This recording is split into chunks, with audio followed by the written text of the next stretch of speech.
Good morning. I'd like to call the Door County Board of Supervisors to order on Tuesday, July 26th at approximately 9:05 a.m. Would you please join me in pledge allegiance to the flag? I pledge allegiance to the flag of the United States of America and to the republic for which it stands, one nation, under God, indivisible, with liberty and justice for all. Roll call, please.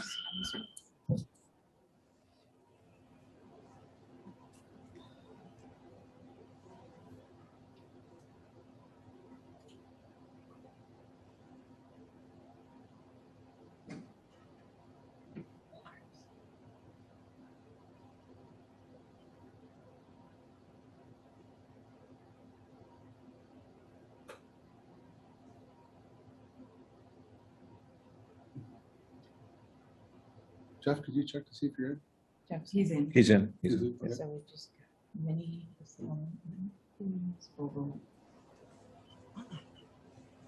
Dale, can you sign in? Roll call. We got to push the present. Sorry. All right, you got 20 present. Okay, we have 20 present, 1 absent. Thank you. Presentation of the agenda.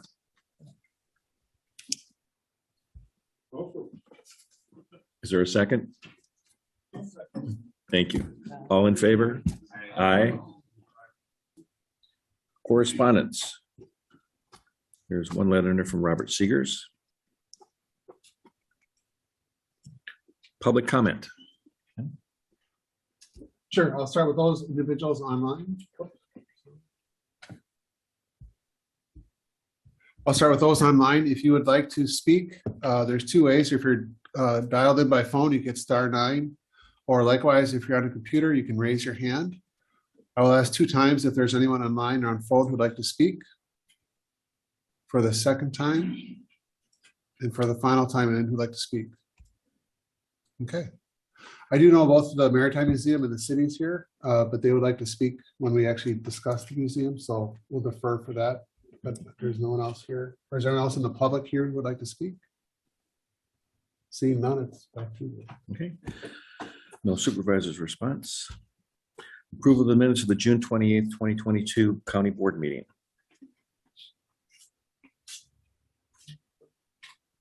We have a motion and a second. Is there any changes, additions, deletions, corrections, grammatical remarks, or other errors to correct?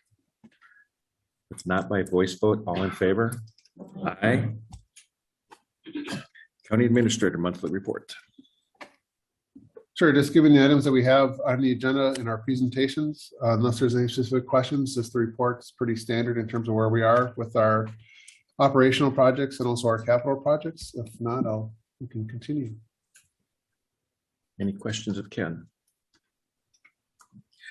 We're going to go slightly out of order. We're going to move to our special reports. We're going to do both of them. We're going to do the Door County Historical Museum and Archives first. Sure, so let me just give some context. If you recall, we went through a process last year. We called it, remember, it was the downtown campus study, we kind of called it. But again, when we did that study, we looked at both the museum, the archives, the library, and the Miller. And we went through a process of putting together some plans and options. As part of that process, it was determined really that there wasn't any, commonality with the archives in relation to being part of the library in that portion. So in essence, what we did as a county board is we divided off the project. So we said, well, the library, the Miller is its own project, but then the museum and archives itself would be its own project. So based off of that decision, we put out a RFP and we brought on Dorschner Associates, who is with us here today. They went through the process of reviewing all of our past plans, going all the way back. I think the one is the 2012 plan just for the museum itself. And they actually put together a series of, concepts and recommendations for our consideration.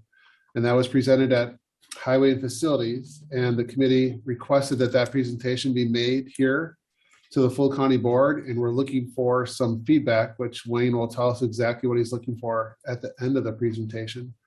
But for right now, we're going to turn it over to Dorschner. I'll let them introduce themselves, and also you guys have control as a panelist to bring up the presentation if you'd like.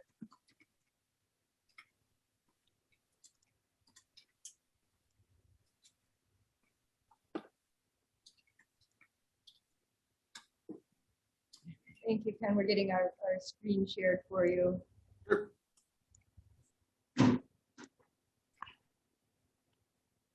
All right, can everybody see the presentation?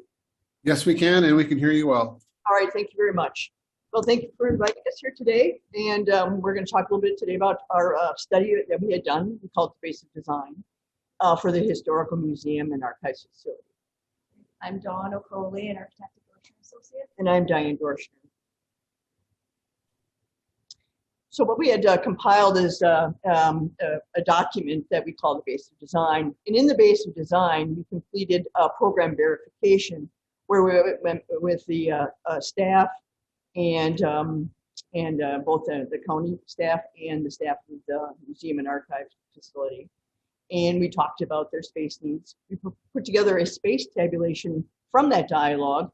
And then we pulled together what we call room data sheet. So every space has an analysis and documentation of what we feel and what we've heard each space will require. And then just to set the stage for when we move forward in design, we put together an adjacency diagram. We'll see that as we move forward. We also defined the building systems and the envelope, including all the interior systems, structure, some civil work that needs to be done, mechanical, like for HVAC, for example, plumbing, fire protection, and electrical. Dawn will go into detail. We evaluated the previous studies, as noted by Ken, and we identified some guiding principles for the project. And then, most importantly, we developed concepts and options, and on each option, we provided a cost estimate. First of all, this is one of the space tabs. This is about a 5 or 6 page document. And I'd like to kind of, if you would look at items 1.1 through essentially 1.6, those are all new spaces that we had documented as were desired needs for the addition and renovation. As we move on to the next page, you'll see all the areas in highlighted in blue are the new spaces, once again, that we found through program verification and dialogue, some of the areas that were of interest and need for the museum archives facility.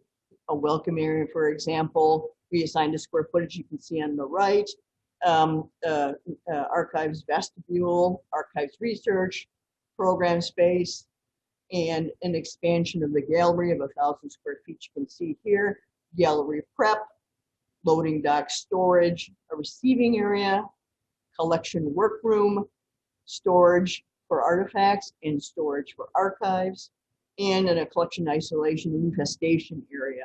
And in the center of the spreadsheet, you can see the existing spaces. So Right. we've accounted for all of the existing spaces within the space tab as well. Right, so you'll see that there's a cumulative number here. As you go through the document, we adjust that when we move forward. Here we have just some of the mechanical spaces, and that's generally things like mechanical rooms, server areas, electrical rooms, and also areas for restrooms and janitor closets. And that total you're assuming to be around 900, almost 1,000 square feet. So as we move forward, you'll see down here at the bottom, we find that the total program, including new space and existing space, is essentially 20,000 plus or minus 400 square feet. So what we did to come to grips on what the museum needs are is we subtracted the existing museum space of 9150 from the overall program need space, and we came out with an addition area total of essentially 11,240 square feet. So as we move forward, we also wanted to consider any program areas on the site, such as parking, loading, any outdoor exhibition and outdoor program space, and we found that there was a need of about 9,350 square feet for outdoor program space related to the addition and renovation. So as we move forward, that was what we call the space tabulation. It actually just sets a kind of mathematical approach to what we think the building square footage will be. as we dig in deeper and through conversation with the museum staff, we actually dug in deep on each one of the space requirements. So we end up looking at each space, and this one happens to be for archive storage, where we talk about system needs, for example, electrical, plumbing, and lighting, and telecommunications. And any special requirements, such as in this space, the archive storage, water leak detection system, and a special fire suppression system is a requirement for the unique elements of this space. Also, there's a temperature range and humidity range for this space, and not all spaces will have such strict criteria, but this is an example of what we do for each one of the spaces that, as part of this basic design documentation. Along with this page is essentially a sketch from understanding their, we analyzed all the square footage needs that they had, what was existing and what needs to be relocated. And we then just do a quick concept sketch of what this space may look like. And it not only helps us define how big the square footage is, but it also indicates the type of space elements that are occupying the space, such as tables and high density storage for this space, for example.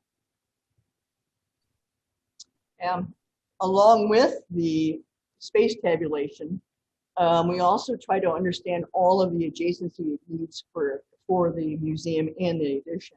So this is a space. This is an adjacency diagram, and it's not meant to approximate a footprint at all. It just talks about where every one of these lines you see going from one space to another, that those two spaces desire to have an adjacency next to one another.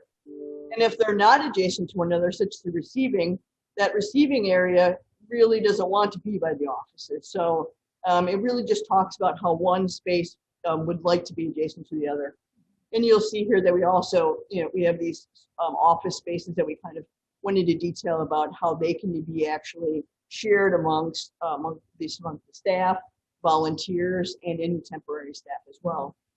And in this exercise too is the opportunity to have the conversation about, efficiencies in operations.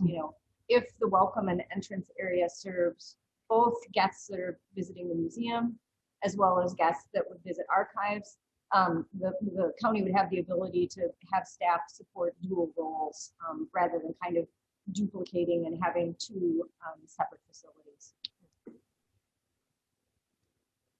So we're going to walk through our analysis of the previously completed studies.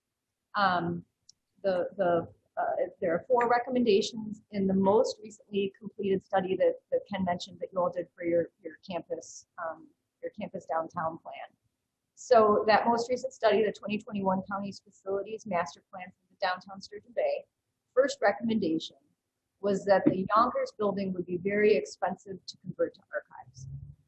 So our team, including our engineers, met on site, reviewed the drawings that we had from the previous studies, and we evaluated the building. And the existing building being designed for retail use does not meet the systems and envelope criteria that Diane had mentioned earlier for the successful preservation of archives. It's just a different building type built for display of goods. We find the deferred maintenance to be typical of a retail building, nearing the end of its useful life without significant reinvestment.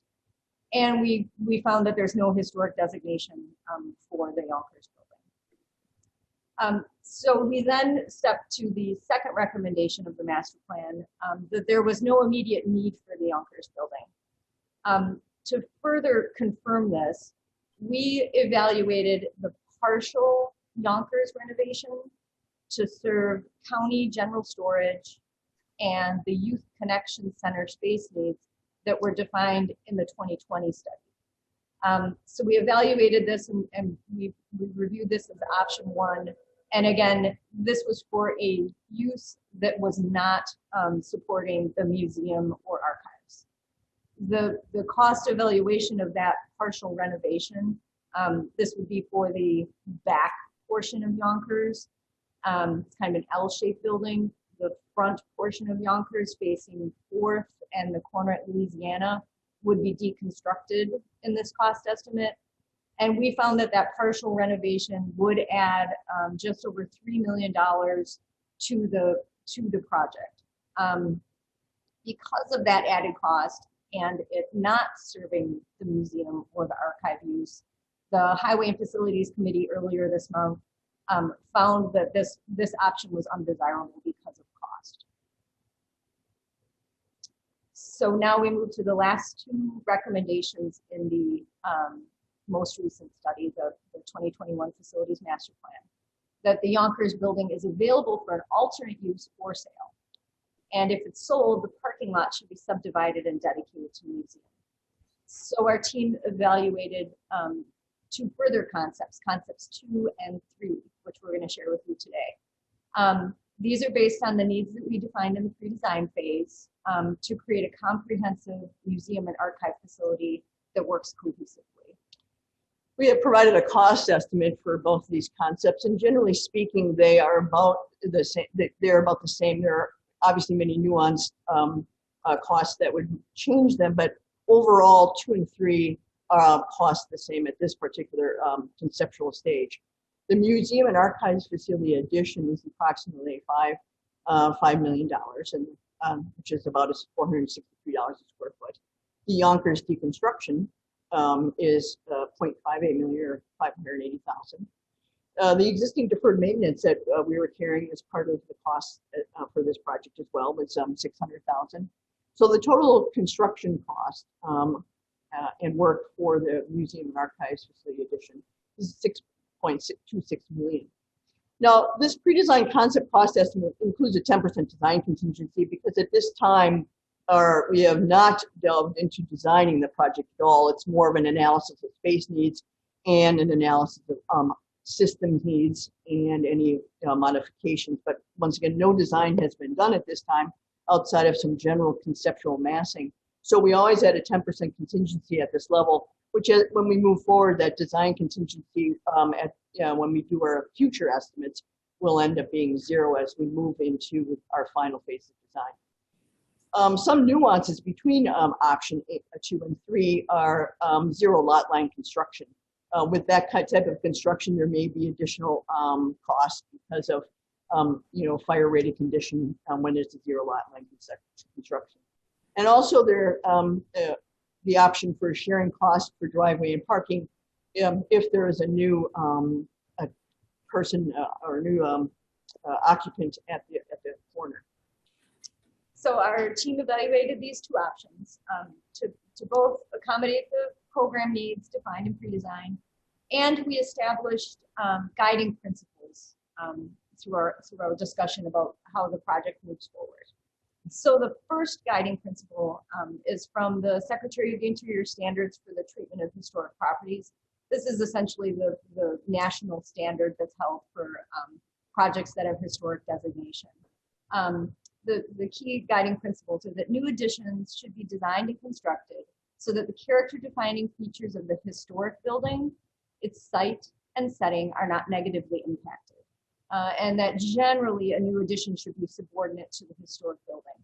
So we look back at the previous studies. In the upper right is the most recent concept massing from the campus study. We see that the addition is located to the back of the building behind the main entrance. You can see the two entrance arrows implying that there are 2 entrance sequences.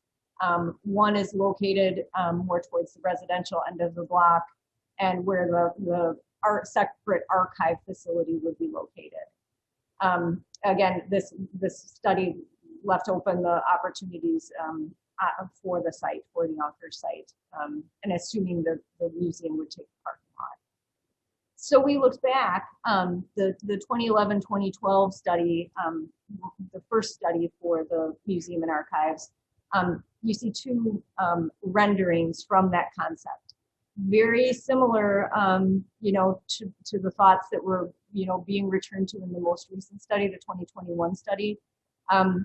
And there were, definite concerns about the new addition being subordinate to the historic building. The upper view is from Michigan, and the museum itself is in the background, the historic museum. So we moved forward looking at other precedents. for how this massing could be more appropriate to the historic building. Here's one example of a concept of a precedent. The concept that the addition is subordinate. In this precedent, we can see that the addition is larger in scale than the historic structure, but still has an appropriateness and relationship to that structure, even from when you're in the interior of the museum, as you can see on the bottom left image. So this kind of was the first guiding principle that we evaluated. The second guiding principle, again, goes to the most recent study, the 2021 master plan on the upper right, to strengthen the synergies between the four organizations and strengthen the connections between the four organizations in downtown Sturgeon Bay. So in addition to this most recent goal from your study, the downtown mixed use district in the Sturgeon Bay Comprehensive Plan, the image on the bottom also supports this idea of strengthening connections. And the C2 zoning, which this property is located in, locates parking to the rear of the structures so that pedestrian experience, and in this case it would be on 4th Avenue, is lined with buildings and experiences for pedestrians with parking and service located to the rear of the property. This image is of, present day or closer to present day. But we looked back to the aerial views of the museum when it was constructed in the 30s. And we found that historically, the site would have been organized that service access would be located to the rear of the property, and that the street edge and strengthening of this connection would be done by having buildings along 4th rather than parking access. So historically, the site configuration very much supports the comprehensive plan goals.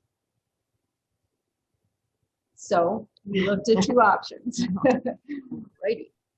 The first of which, this is option 2. This option looks at the kind of bar and green.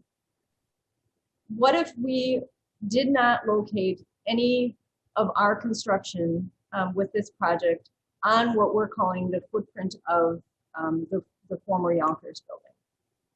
So in blue, you can see that we hold our museum and archive addition to kind of nestle in and wrap with the existing museum, which then creates this opportunity for program space on 4th Avenue, a main entrance sequence accessed off 4th Avenue, facing the same street of which the building historically faces for its historic primary entrance.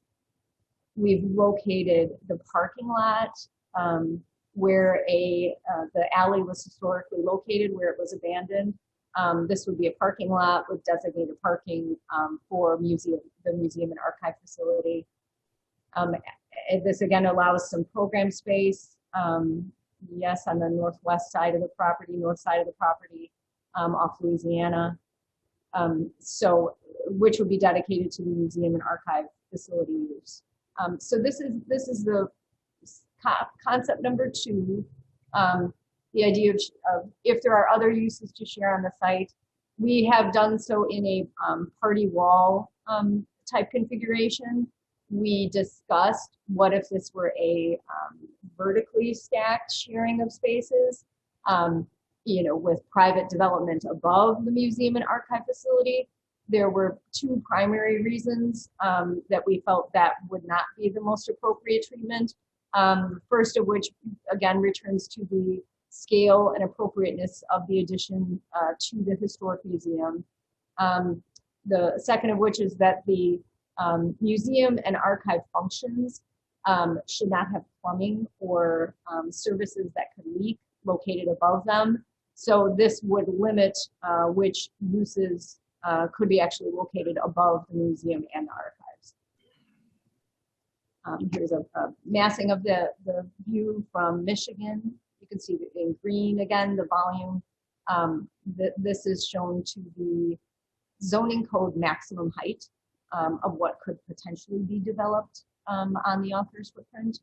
And the blue, you can see the museum and archive addition subordinate to the historic structure. Another view from Louisiana, what could potentially be built on that parcel, and the courtyard configuration that's created.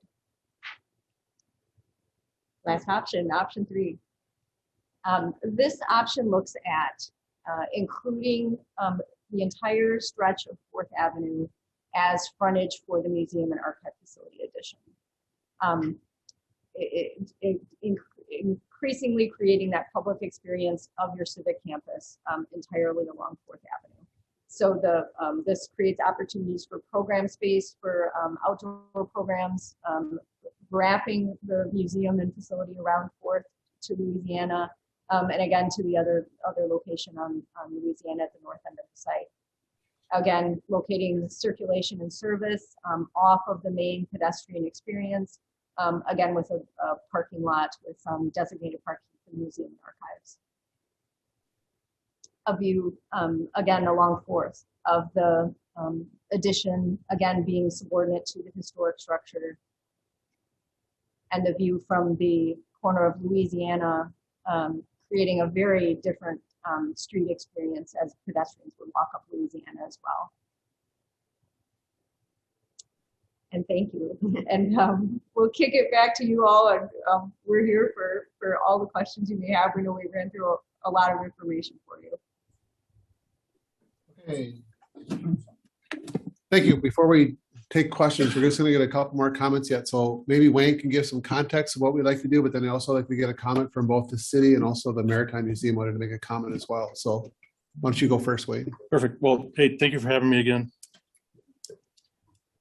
From our perspective, from the staff and the committee, Dorschner Associates has completed essentially phase 1, which is to do a space study to look at our past spaces and to come up with a few options that we might want to do moving forward.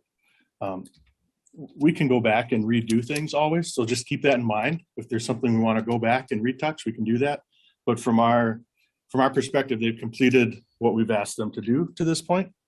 So there are a few questions that I want you to kind of think about as we talk with the city and the Maritime Museum that we need to answer today in order to move into the second phase. And we're not authorizing to move to the second phase today. That's all going to come back next month. So don't think we're doing that authorization either. So the first one is, in the concept plans, does the county board feel as a whole that we like the full site development of 4th Avenue as county property, and we keep everything as county property and we maintain that into the future? So essentially it's that concept idea. Or if we go back and look at option number 2, do we want to partner with the developer that might develop that green space? So is there a land sale, a land lease, whatever that may look like? Is that the favor of what the county board might want to do? Not green, but not. Right, no, the green box, Yeah. sorry. Green box. Yeah, the green box on the plan, not green space as green space, sure. Yep, absolutely. And so number 3, we've been approached very seriously by the Maritime Museum to be one of those partners. And would the county board be in favor of moving forward that maybe it's a land lease to the Maritime Museum or it's a sale of the property? We don't know what that looks like. But their interest in that space is to do exactly what we as an organization want to do, is archives and history. So they need a space, they're looking for a space to archive their maritime archives in an appropriate building. And that would be new construction that they would manage and control and handle. It's not something that the county would manage for them, but there's a long time precedence of partnerships with the Maritime Museum. And that's why that seems like it could be a good idea. You know, we've done different projects for the last 30 years, I believe, in working on Cana Island to that respect.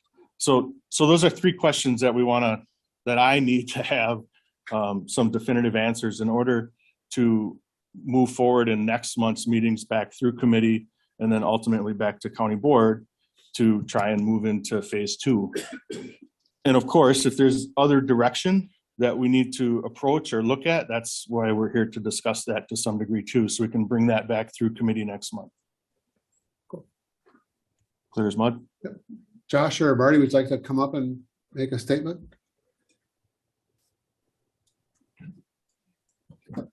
Hi, I'm Marty Olinichak, Community Development Director for the City of Sturgeon Bay.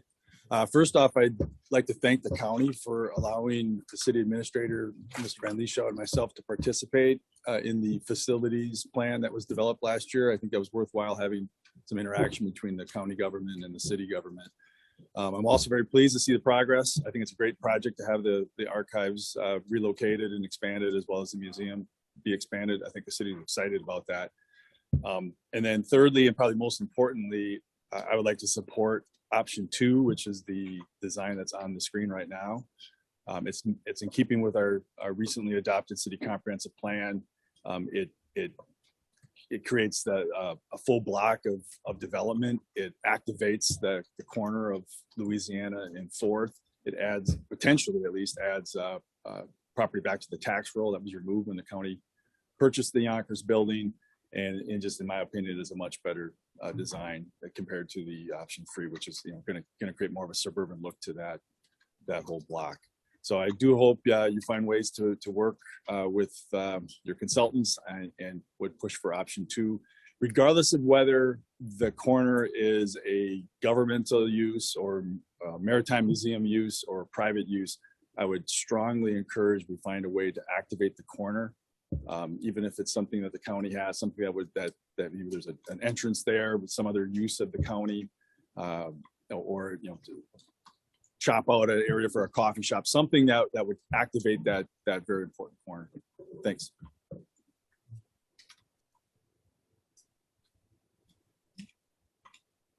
Good morning, Josh Van Lieshout. I'm the city administrator for the city of Sturgeon Bay. Without parroting exactly what Marty said, I just want to share again the city support for the option that's on the screen.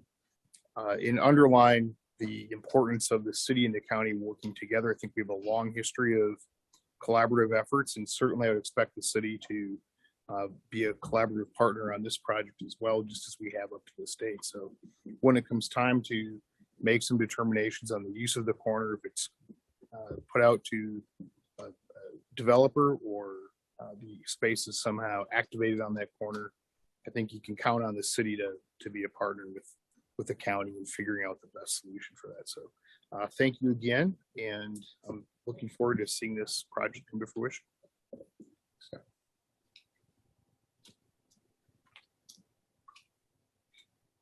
Kevin Osgood with the Executive Director of the Door County Maritime Museum. It's great to see you all again. We sort of stumbled into this. We've been a little preoccupied with a lot that's going on around the museum. And in conversations, discovering where the county was in this process, it was fun to unveil to Wayne and county staff where we are in a very similar process. The Maritime Museum is pursuing accreditation right now from the American Alliance of Museums. Right now, there are 35,000 museums in the United States. Accreditation only goes to about 1,500 of them. It's a multi-year process to do that, and covers everything from, you name it, bookkeeping to light bulbs.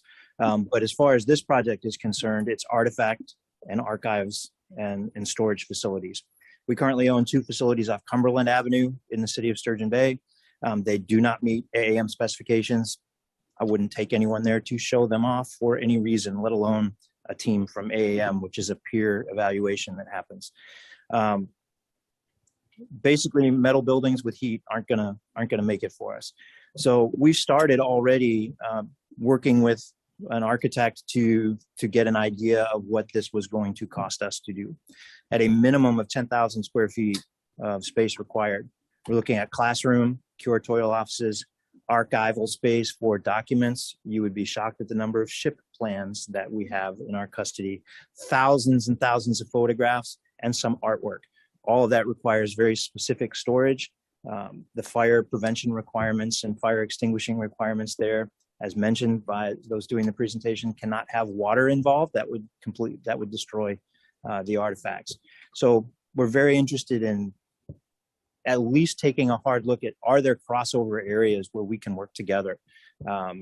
Save us a little sharing in the costs. I don't know, but it's worth us getting together and talking about it, at least from the Maritime Museum perspective of looking at the possibility of working together on some space. Thank you. Thank you. Questions? Okay, so that's our, I guess, our approach in terms of the presentations, and as Wayne, I guess, we're in terms of the process, again, we always break our projects into phases. So again, we're done with phase 1. When we brought it to committee, we were ready to say, do we want to move on to phase 2? The committee did not want to rush, which I concur. So they wanted to have discussion here. And the idea would be is to try to get not a formal decision, but even just some general direction. So then that way you can go back to highway facilities for them to make a final recommendation to move forward with phase 2. But I think what we're looking for today is really, is there a preference towards option 1 or 2? And then likewise with that, is there an interest for us at least to have further discussions with the Maritime Museum? You know, in this case, you know, they would be a potential partner with that green box that's shown on the screen as an option going forward. And you could pursue that, but it doesn't go forward. Also know then that that green box might be something else then in the future. I mean, that'd be kind of the path we're going. So I guess we're just looking for one general thoughts, questions, comments. Obviously, we're formally saying that the Yonkers building would be coming down. I think we've studied this multiple times in terms of trying to reuse it or salvage it. And again, just at its current state, everything that in terms of the numbers showing that this is not cost feasible for us to do that. So I guess I'll open up to the floor for questions or comments. Nissa. Morning. So I know I'm going to put Stephen and Dominic hiding in the back on the spot. Since the museum is being ran by the library and stuff like that, and Stephen heads up the archives, I would like their input on which plan would work. They feel like works the best for them and the needs. So Stephen, could you come up to the making you either stand here or up. back, right?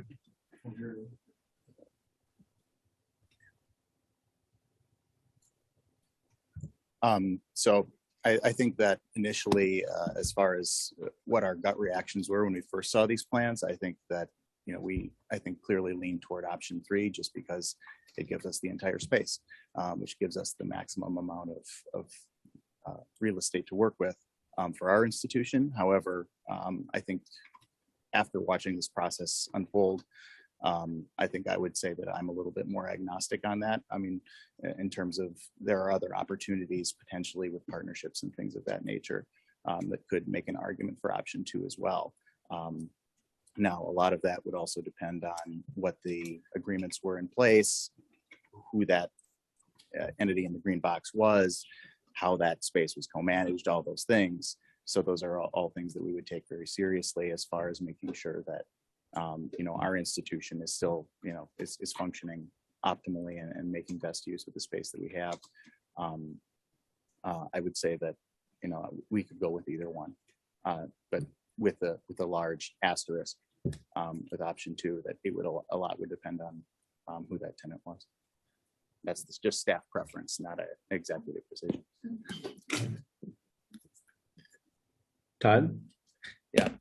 So we sat through this in the admin meeting, and I was hoping this would have been cleaned up because there's a lot of confusion. I'm sure there's other county board members.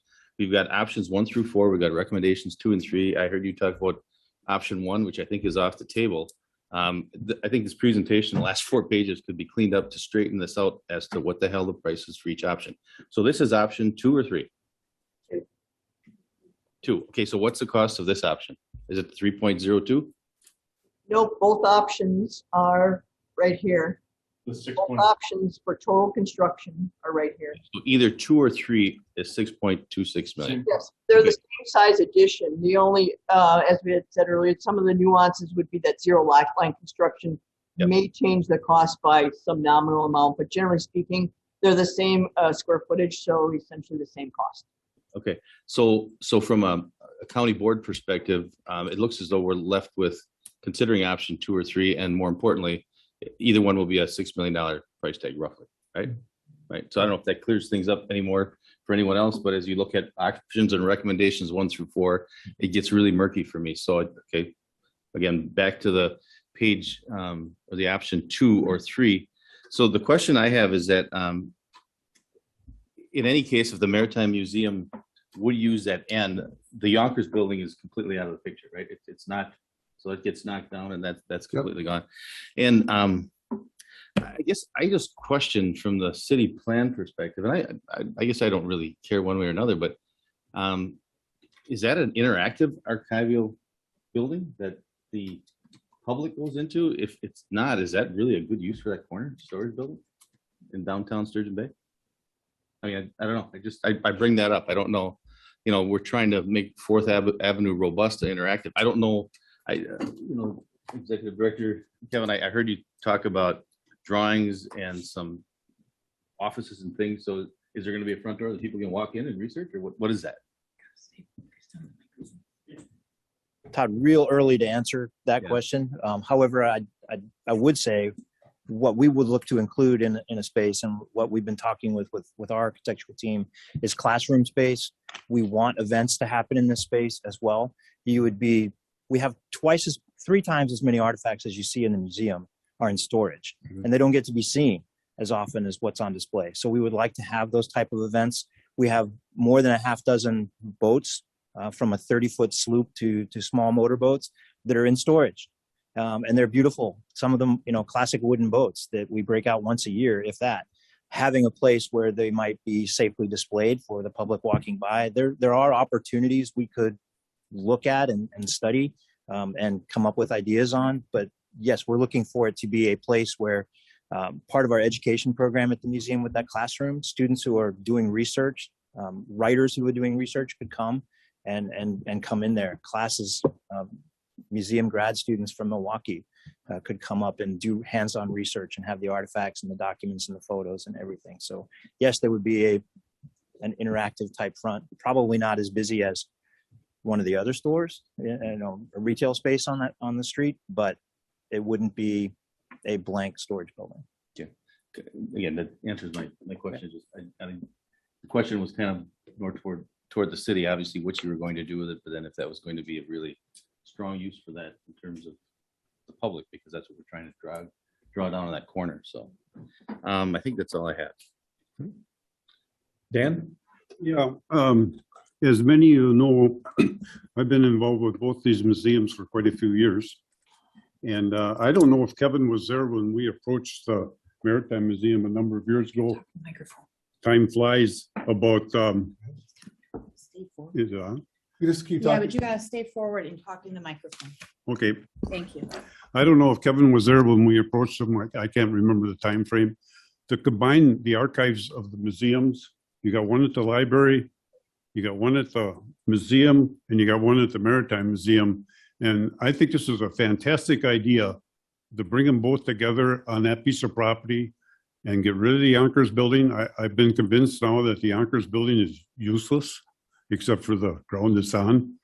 And I think it's a wonderful idea to explore the combination of the archives with the 2 museums and not put apartment buildings or retail stores or anything. It would be quite a draw for downtown Sturgeon Bay to have a complex like that right there.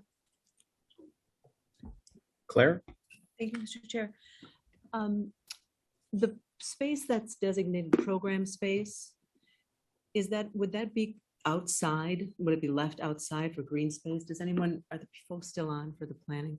I'd like to see, as the city had recommended, either a coffee shop or some sort of way to activate that corner for the general public as well, not build right up to the edge, but leave room for folks to gather, put tables or chairs, or it would just be nice to have it more accessible to the public. David Engelbert? Yes, I guess I'm gonna agree with Dan. I don't always, but on this situation we are. No, I think we've both been proponents of the museum project. And going back, again, 4 years ago or so, when there's a firm hired to take a look at the Maritime Museum, the County Museum, and the Door County Historical Society, how they all work together. The idea of putting another museum-oriented building on that property would certainly enhance the Door County Museum, the that certainly suggests that we look into that option and consider it seriously and not look towards selling any of the property. Thank you. Hugh? Oops. You're on. Great, thank you. If I could get clarification from the city, when they talked about activating that corner, that current road or street is basically a through all the way to Jefferson for through traffic, kind of avoiding each stop sign intersection, if you will, on 3rd Avenue. If you're going to have more pedestrian access there, is your comprehensive plan basically stating that you're going to have 4-way stops all the way through 4th Avenue? And so the question from a pedestrian safety perspective, since that sometimes can be a drag strip in order to quickly get to Jefferson and not having to go through stop signs, that whole traffic flow is a question relative to how each option, is a best fit. Thank you.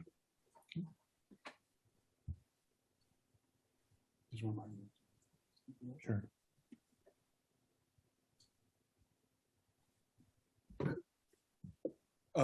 The comprehensive plan does not have any recommendations currently on whether there should be additional traffic controls on 4th Avenue. It's something that could be looked into depending on the configuration the county comes up with and the amount of both traffic and pedestrians that it generates. I will say that generally speaking, a more urban look to it with a building on the corner, that tends to slow traffic down and can make things safer for pedestrians compared to a more suburban look with building setback. People just tend to drive faster. So, that is something to consider. As far as the activation, what I was stressing in my comments, it doesn't necessarily need to be a retail use or a private use necessarily. I think what Mr. Osgood presented, would be a good use of it with the classroom and presentation space as well. Just, the one thing I don't want to see is just a blank building on that corner that, is just essentially a warehouse. I think something that looks like it belongs in downtown Sturgeon Bay would be preferable. And there's a lot of ways to do that, both with governmental uses or even with private. Maybe there's a lease space in there that or the museum gift shop or something could be in there as well. So hopefully that answered the question. Alexis, did you take off? I did. Okay. Okay. Dave, Anago? I will echo many of Supervisor Thay's and Osted's comments. I will say that I think what they're avoiding saying is I will continue my disagreement with partnering with a private for-profit organization such as retail space that is run by somebody else, apartment buildings. The Maritime Museum, I've often wondered why we hadn't gotten more of a conversation with them. Simply because they echo some of the same functions that these buildings are supposed to do. So that I'd be interested in. I got a comment from a city resident, and maybe it's because of these pictures that I want to make a comment on. There is apparently out in the general public a concern that the Pioneer Fire Station will disappear. We were removed from this installation. Basically looking for somebody just to say, no, that's because I had never heard that. That was the first time I had heard it from was several individuals living in the city. So just an answer to that to be public record. No, I mean, will it be the exact same location? We don't know. It all depends on what's the most cost effective way to run the mechanicals and all that stuff like that. I mean, that has to be looked at by the architects in terms of what's the best design, but there's no intention there's been no discussion say we have to get rid of the fire trucks at all. In fact, I know we're meeting with Tim Detman next week, I believe. Thursday this week. Thursday this week to discuss. So it's really I think that the fire chief will be there, but it's the organization of the Pioneer Fire Company, not necessarily the fire department itself. So two different things. We've got to make sure we understand that and how that looks going forward operationally to have those discussions with them. So then the comments that might be the understanding that might be out in the general public is a misunderstanding. The physical face may change. The exterior that we see that is missing in these pictures. Right. But the provision for similar interior space would be retained. Right. And there are a number of different reasons why we would not want to keep that face the way it looks now. When I came on board 7 or 8 years ago, I did a lot of restoration on that face, including the bell tower and the doors and we did a lot of work, and Portside was contracted for some of it. And so we're really back to that. We need to do that work all over again. So if we can find something that's a little less maintenance, you know, in a 50-year building, then that would be a positive thing, I think, for the organization. Thank you. Joel? Good morning. Thank you. My comments are, this is fantastic. I think everybody's done their diligence here, and this is coming along, and it's been a very long in the making, obviously. The only thing the first thing I said is to Alexa that pops in my head when I look at that picture, it's a simple functionality perspective, but when I travel with my family, we go to a lot of museums and do that sort of thing with the maritime industry and all. This is what we do. I personally think that having all the parking in the back is not the right setup, and maybe it can't be any other way, but when we pull up to a facility and you want to go there, you want to drive into parking, you want to look at this grandeur that you're seeing, and that's not on this pictorial, and maybe it's just something that can't happen, but that's the only thing I would comment that I don't think is sitting right, is the parking versus the facility, for what that's worth. But that's the only thing. I think the concept of the whole plan is outstanding, and it should move forward without hesitation, because this is what Sturgeon Bay needs to continue its growth in maritime history and museum, and taking care of everything that we have to preserve. So it's fantastic.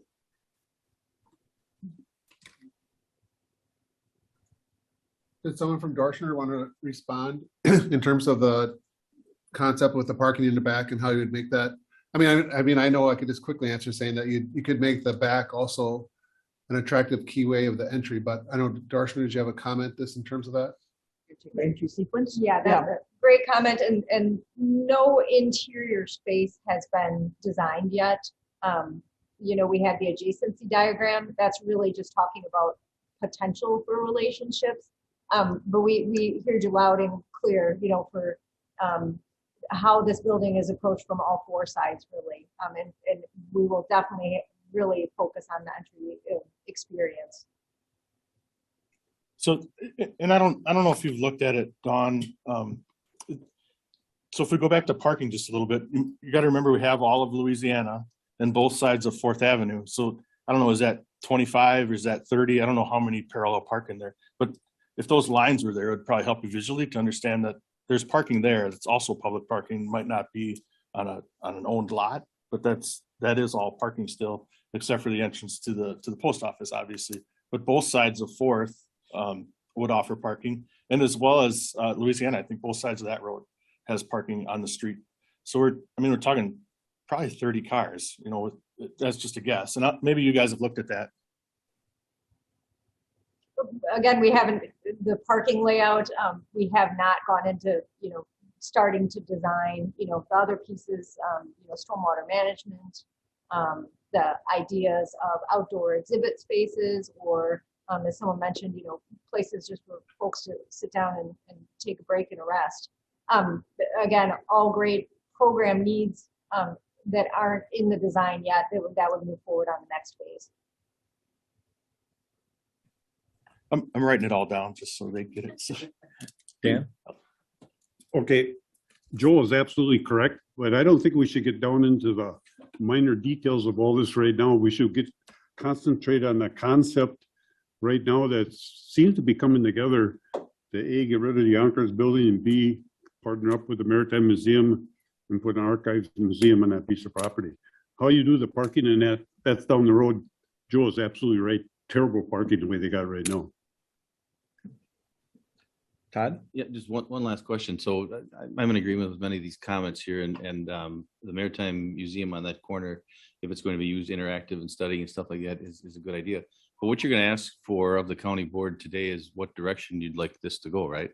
So I don't know if the, again, in Kevin's words here, they kind of stumble upon this. Is the museum far enough along that as a county board, we can choose this? Because obviously fundraising, and I remember a tower and all that stuff that took a whole lot of years. If it were that this was a huge layer that it may not go forward, I prefer 3. But if this is, you know, a position where you're going to ask us what recommendation, that does the Maritime Museum need more time before we make this selection to make sure that they're on board with this, that they can get the funds, because very expensive. I suppose it's several $1 million, right? And you're just coming off of a huge campaign for a tower, right? So when would that be? Is that 5 years out for them? Is that 4 years out for them? Is that a year out for them? And as a county board, if we are left to choose one of these two. You know, if that was a big delay, I would say go with 3. If it's something that we can be assured that they're going to move forward with, then you go with this. Otherwise, if it's going to take a whole lot of years, that's going to be an empty lot for the city for 5, 6, 7, 8 years, right? The money is gotten. So I don't know if there's an answer to that, but just it's a observation.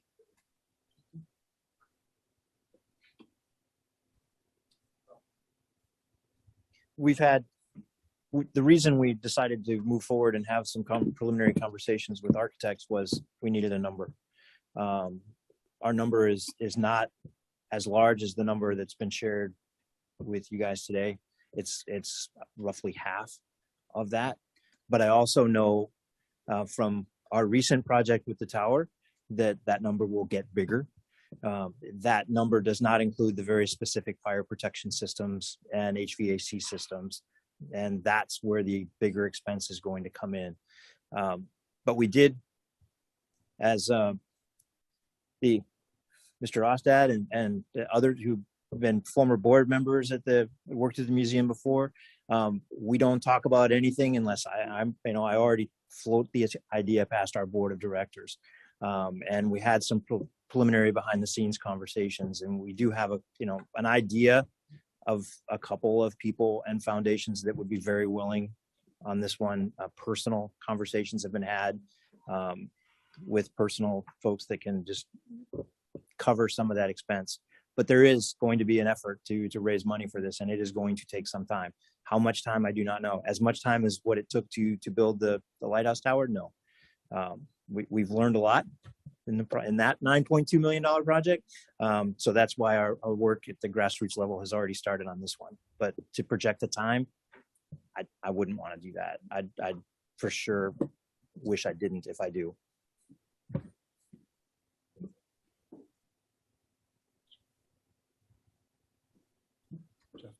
Oh, Jeff, sorry. Yeah, just for my sake, if the museum is involved, is that a actual sale of the property, or is that a land lease? Is that a 50-year land lease? Really, at this point, we're just looking for some general guidance, and if there was interest, and that would, I guess, all be fleshed out. I mean, I think part of the discussion could be as well as, is there a way, does it need to be a separate wall, or is there a way, for example, to share some of the classroom space? And again, especially the mechanicals for treated space, is there a way where we're comfortable and they're comfortable in terms of maybe trying to optimize some of those expenses? And I guess we're just looking to see if there's some potentials for us to reduce some of that cost. So I guess right now we wanted to float the idea of first the concept, and then if there was interest, we could have more of those discussions in terms of timelines and all that stuff. And again, if we're 2 years out, we want to get going, and then we can just do a solid wall. But if they're looking for a campaign, and we have a vision, we can build that vision together and make this all come together. So, I mean, we've been working on this since 2012, and I guess, from my aspect, it's an important part of the downtown. And if we put together a project that's a good signature for that part of the city, I mean, this is a building that will be there, the next 50, 75 years. So I think it's worth us making sure we do it right and have those discussions. And I think the city is also a good partner for us to work with, and trying to make that happen. So. Yeah, thank you. Alexis? Thanks. I'm ready for my comment. I just wanted to echo, and I appreciate all the comments, and I'm really excited about this project. I'm excited about the prospect of working with the Maritime Museum. And as the administrator just pointed out, we're 10 years into this process. I don't think the board in any iteration over the last 10 years thought that we had a timeline for it. So if it does, we as a board have always wanted this to be right. And so if it means prolonging and working out the details with the Maritime Museum, developing what that back program space looks like, having a green space, this is an opportunity for the county and the city and the Maritime Museum, like big players, to make a really attractive space, a really great space for not only the tourists that want to come and visit on family trips, but families that want to do something in the wintertime when there's no options. There's a lot of potential here, and I don't know. I'm really excited about it, and I don't think that a year or two adding on to whatever timeline we have not established is is too much. So that was my comment. Thank you. Okay, thank you. Anybody else?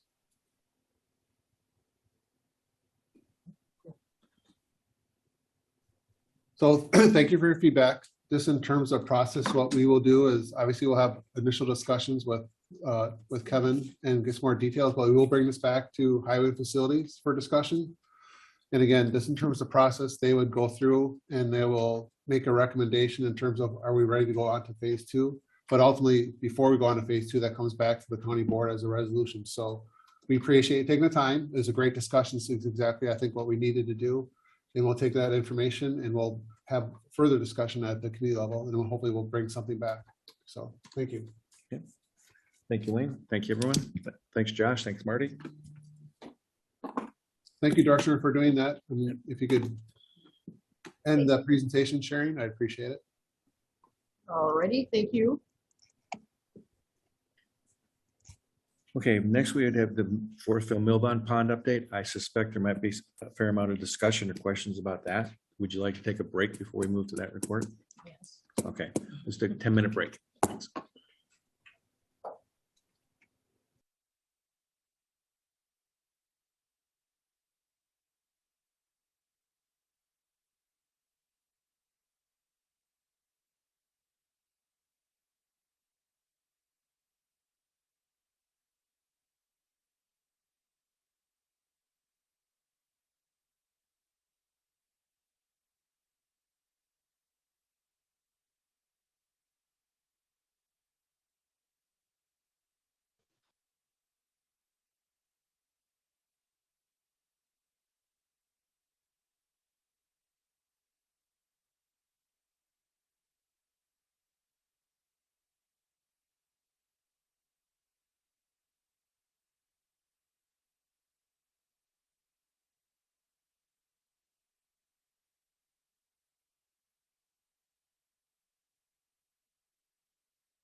We're now back in session.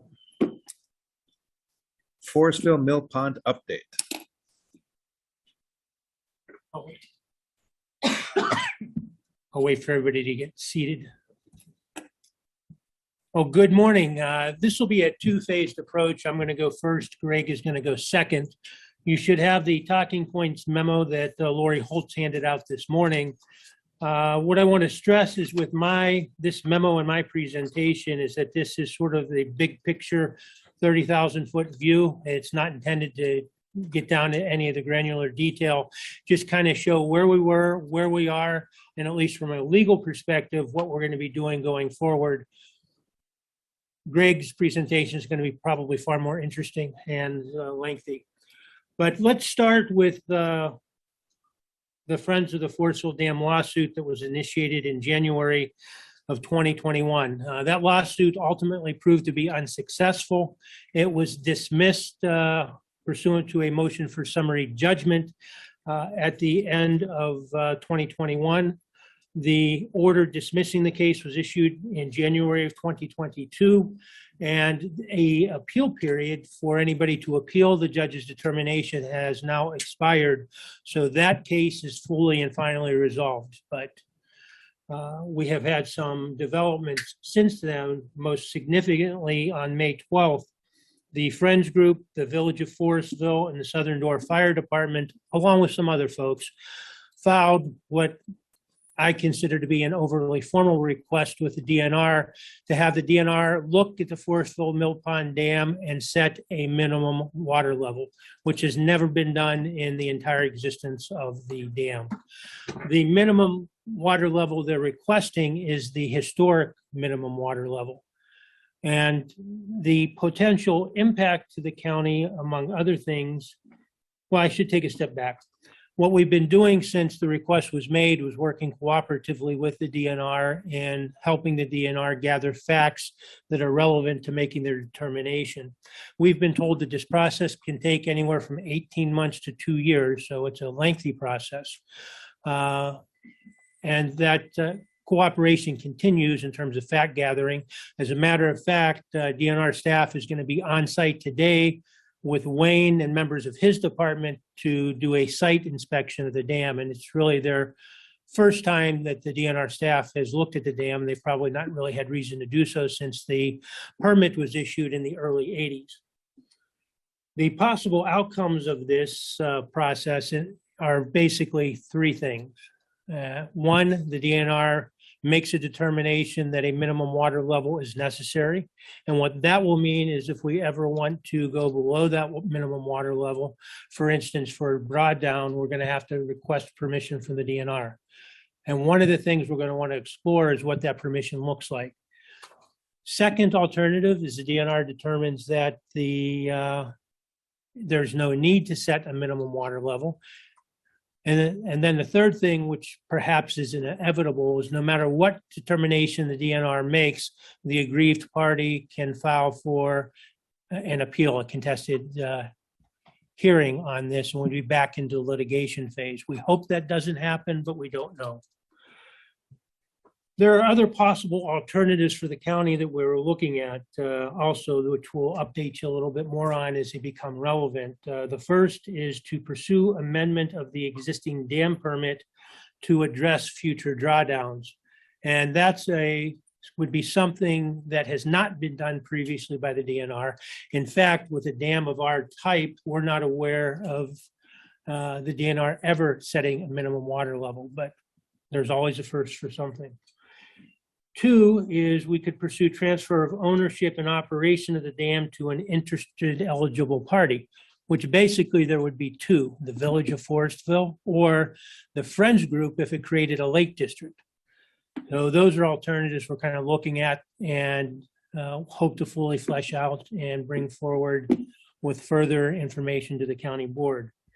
The third option is to pursue dam abandonment and removal. That's an option we're kind of taking a look at. Again, we're going to flesh out and we'll come back to the county board with details when the time is appropriate. If you'd have anything you take away from this presentation this morning is that none of these alternatives are mutually exclusive. We could pursue all of them at once, or just pursue a couple of them. And that's part of the evaluation that's going on right now. And there may actually be other alternatives that we've not thought of yet, but we're still looking at them. So what we anticipate doing is, as I indicated in the memo, is making future updates as these things, as we work through these matters. And we need relevant direction from the county board. And again, today's presentation is just kind of a 30,000 foot overview and isn't intended to kind of get down into the weeds. So I'll regret asking this, but what questions might you have?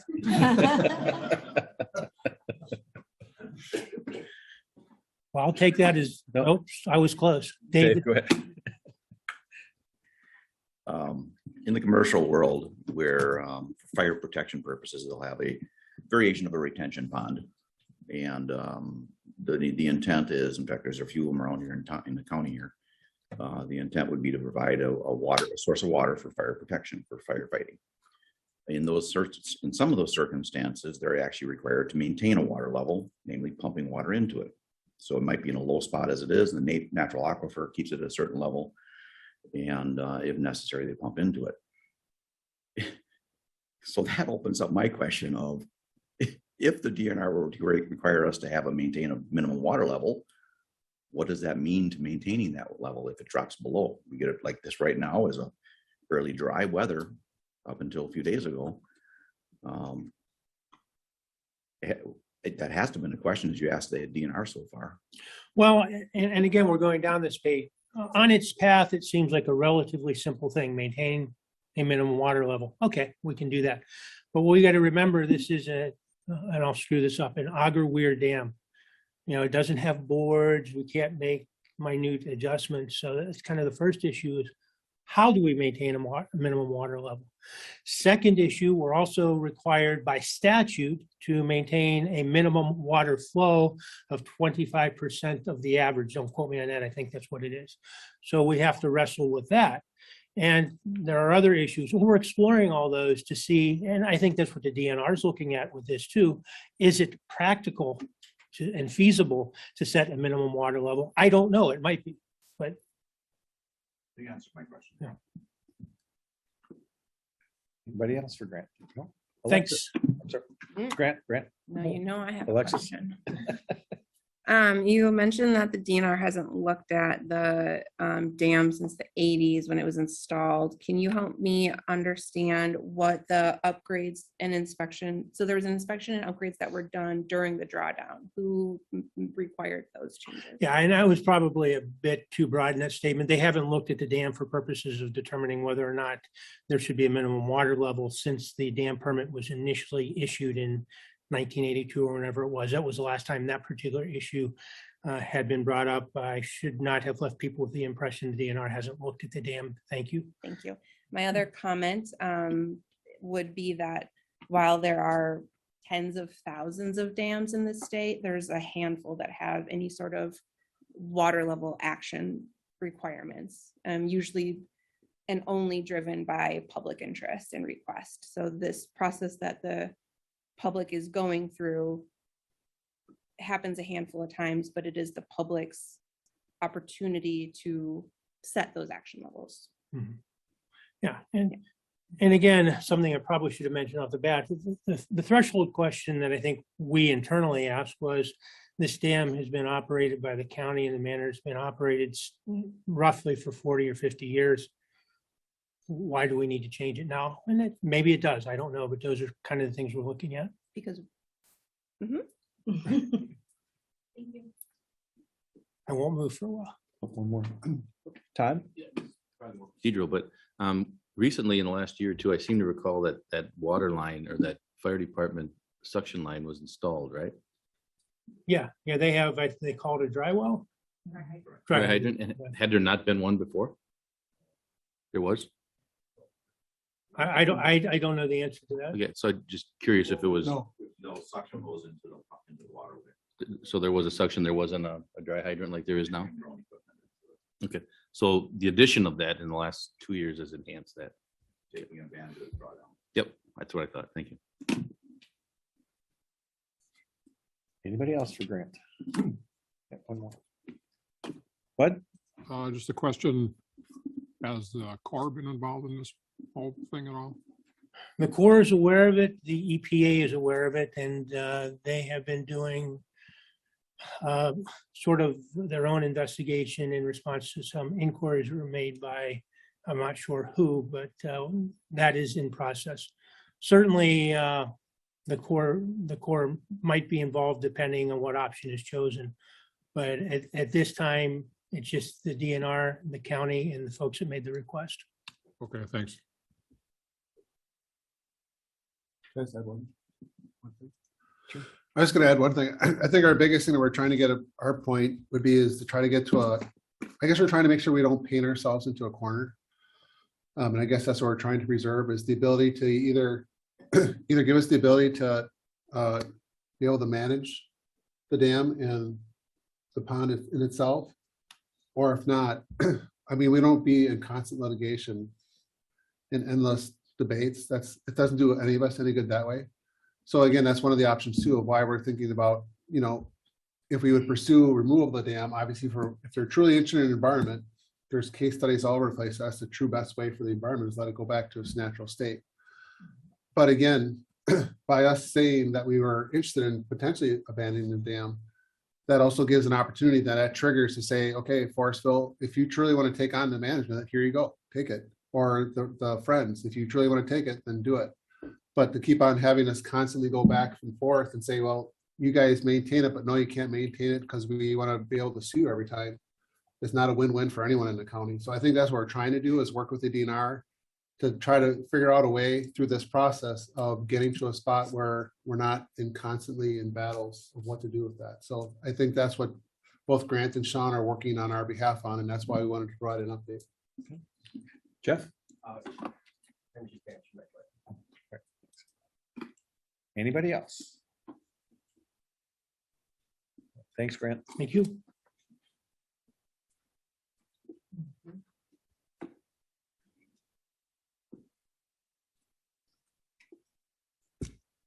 Good morning.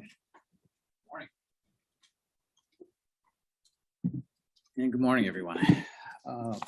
Okay, today I'm going to give an update on the drawdown status, some observations, and some updates on our management plan. So this next slide here is just basically an overview of the mill pond. The spring photo is on our website, the county website. On the left, the 2019 photo, and then the 2021 spring photo. The bottom right of the photos is where the park is and the dam is located. The light green line is the county park property. The dark green line is the Anapee Trail, and then Mill Road is on the right side. And again, this is just northwest of the village of Forestville.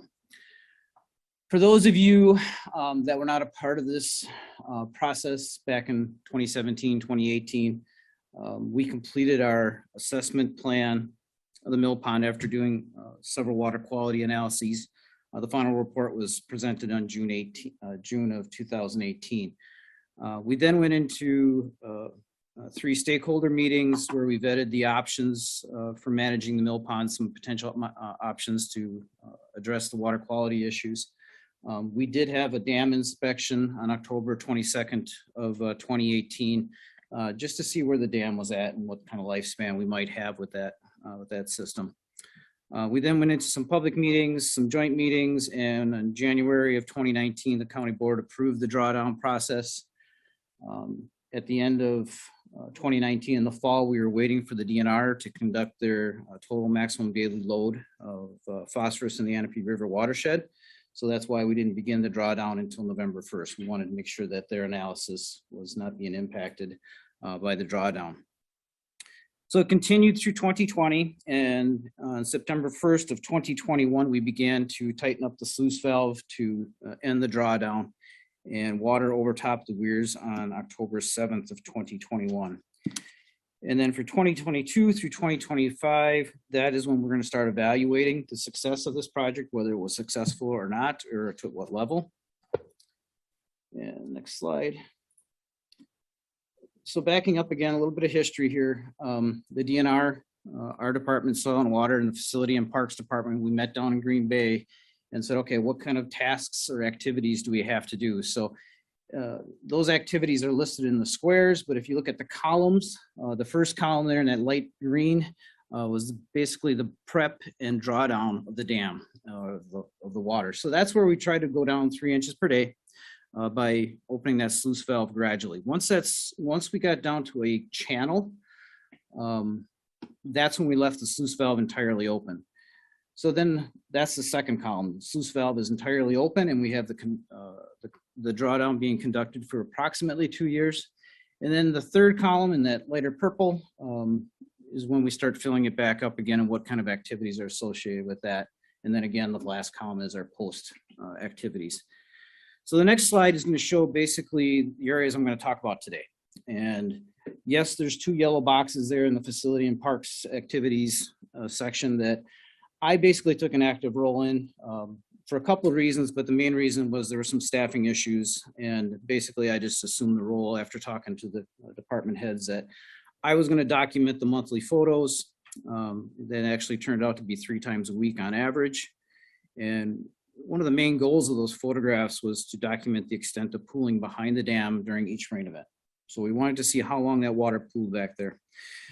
So down below with this SWCD and DNR activities, I'm going to talk about the invasive species monitoring that we did, and whether we were going to do any mechanical or herbicide treatments. The last box in that second column is about looking for funding for monitoring the mill pond, and we've got some county money this year to do some water quality. And of course, we're going to be applying for a DNR grant here this fall. The third column, vegetation assessment. And that's basically how much vegetation was growing in the mill pond before we fill it back up. And will we spray it? Will we mow it? Will we do nothing? And basically that was a conversation with the Department of Natural Resources to see if that vegetation is going to cause an issue with any fish plantings that winter. So if there's too much vegetation and it dies off, the oxygen levels could deplete the levels that are acceptable for fish, and we lose all the fish that were planted in there. So that's what that's about. The final column there, the fish stocking, I'll talk about that in a little bit. Again, the invasives we monitored each summer in the basin for invasive species and or native species. And then again, the last box there in the final column, repeat monitoring the mill pond, evaluate changes since 2017, do the bathymetric surveys this year and next, and also do the water quality assessment. A lot of those last parts are going to be due to funding, which we're going to apply for this fall. Okay, backing up again, a little bit of history. The SWCD's recommendation at the county board meeting was an extended drawdown. And the other one was dam removal. But our recommendation was to try the drawdown. Basically, it was a two-year process. It was low cost, it was science-based, and definitely achievable with what resources we had available at the time. So the expected benefits, water depth, we're not dealing with a lot of depth to begin with. So just to make that clear, but we do expect to have some water depth improvement out there. Water quality improvements, this is primarily with total suspended solids. So if those of you that have been down there in the past, it was difficult to see the bottom, let alone a couple inches deep into the column. So the water was constantly being stirred up by carp and or wind. Aquatic plants, we did expect that the winter drawdowns, the 2 winters would help eliminate, or not eliminate, but reduce the Eurasian water milfoil where we had hard frosts. It would also help with some of the native vegetation, and primarily it's going to do with clarity. So if we get clearer water, we're going to have more vegetation growing out there and better vegetation. Fish populations, before the drawdown, the populations were dominated by carp. The carp kept the water stirred up. The carp kept a lot of the vegetation at bay. And again, the clarity was terrible. So again, the success, evaluating the success that's already started. The topographical survey I talked about a little bit, but we did that in August 5th of last year. And there'll be several slides and pictures of that coming up. Monitoring the water quality, the vegetation, and the fish. This summer, we have UW Oshkosh doing a lot of the same water sampling that we did prior to the final assessment or report. And again, this year, we're just doing the water quality. We're funding that through county funds. And next year, we'll do the same thing again, but through a grant if we're successful. The restocking of desirable fish that took place last October. The DNR planted 48,000 in some bluegills. And they also planted approximately 2,350 largemouth bass. And I guess what's really important to state here is that the DNR would not have planted these fish if we did not do the drawdown. The last time they did a fish stocking was in 1993, so approximately 28 years ago. And again, we're going to continue to revisit those options. Now, I apologize for this slide because it's very busy, and I'm sure most of your eyes are going to go down to the bottom of this slide, so I'm going to explain that part first. The red box, that is your average rainfall per month. Because everybody was asking, was it wetter than normal? Was it drier than normal?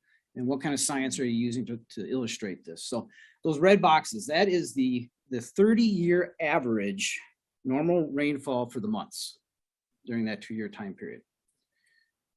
The blue bars are the accumulated rainfall for the last 30 days. So if you took today and go back 30 days, how much rainfall did we have?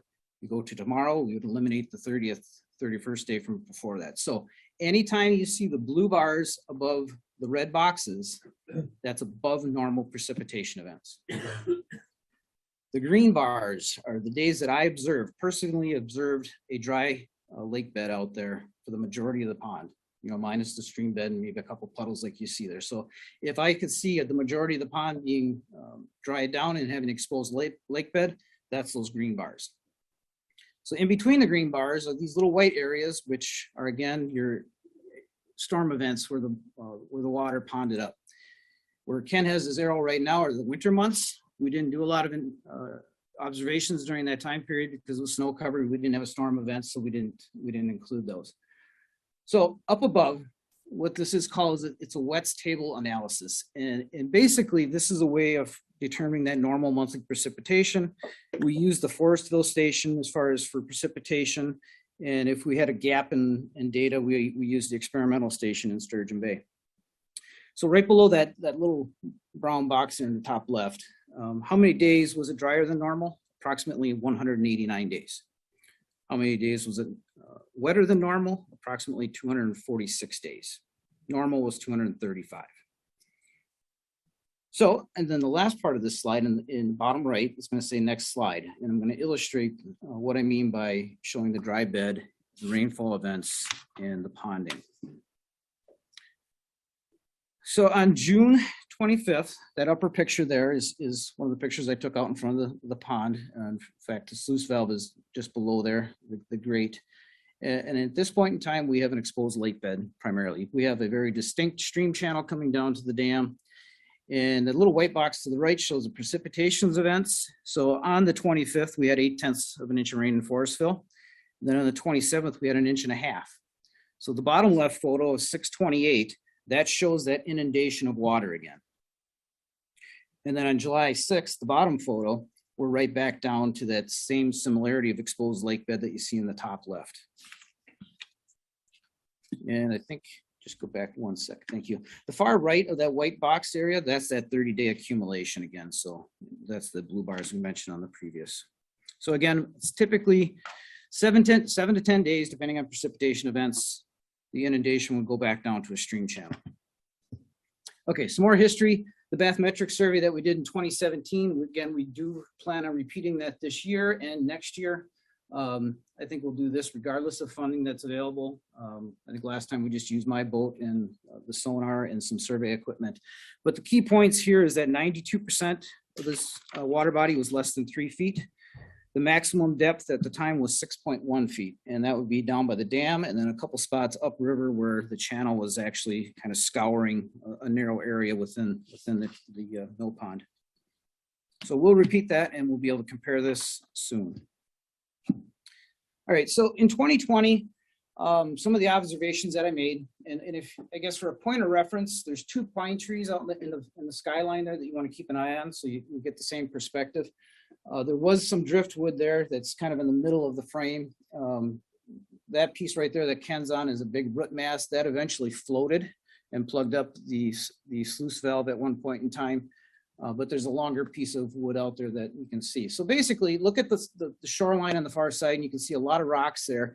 And again, that is in May of 2020. You can see some muck, I guess, some greenish coloring. And this is the beginning of when we started getting exposed lake bed. The photo on the bottom right is just a couple months later, which is July 31st of 2020. You can see that that shoreline now is vegetated. You can't see the rocks. And in between the channel, you can see some rocks starting to appear. So as that muck or sediment is starting to volatilize and compress, some of the rocks from the native depositions are starting to show up in the mill pond again. Thirdly, the channel, you can see is kind of going different places there in that upper photo, but in the bottom, it's more defined. And I'll explain where this channel is, but that channel actually dried up as we went along in the process. This slide is kind of an observation slide of the entire process. You can see in the bottom right photo with my foot there, you can see that the organics are starting to crack, they're drying up, they're compacting. Oxygen is getting down deep into that muck. And if you look on top of the rocks, this is what's really critical about this slide, is that you see that sediment is turning gray. And what that means, it's mineralizing. It's shrinking in size. You can see it's only on the lower parts of these rocks now. So that other stuff is either pulled back down or has been washed down into the rest of it. But the point is it's starting to mineralize. So the top left and the bottom right photos were in 20. The photo on the bottom left was last summer, August 16th of 21. And I'm standing out in the basin. In the far corner of that photo is the park. So the dam is to the right part of it and the park is to the left. And so out in this basin, this is how many rocks are out there. And this is the amount of vegetation that's covering up a lot of those rocks. Okay. So these are some drone photos, and these are both in 2020. So the first one was in June, on June 17th. And if you look in the bottom right of that left photo, you can see there's a couple little channels off to the left of the dam, and then there's another channel going to the right, which leads to the sluice valve. And as you go up, you can see some of these other little channels that are coming from springs or some other channels. And again, there's not a lot of color in that photo on the left. And then just a few months later on the right, you can see some of that vegetation appearing. And you can also see some of those channels starting to dry up. Key point here is that the main channel is not moving. Okay, so then some bigger observations here in 21. Again, look for those two pine trees in the back. The bottom photo is zoomed out quite a bit. But you can't see the driftwood anymore. You can't see a lot of the rocks anymore. The vegetation is definitely starting to dominate the scene, both in volume and in species.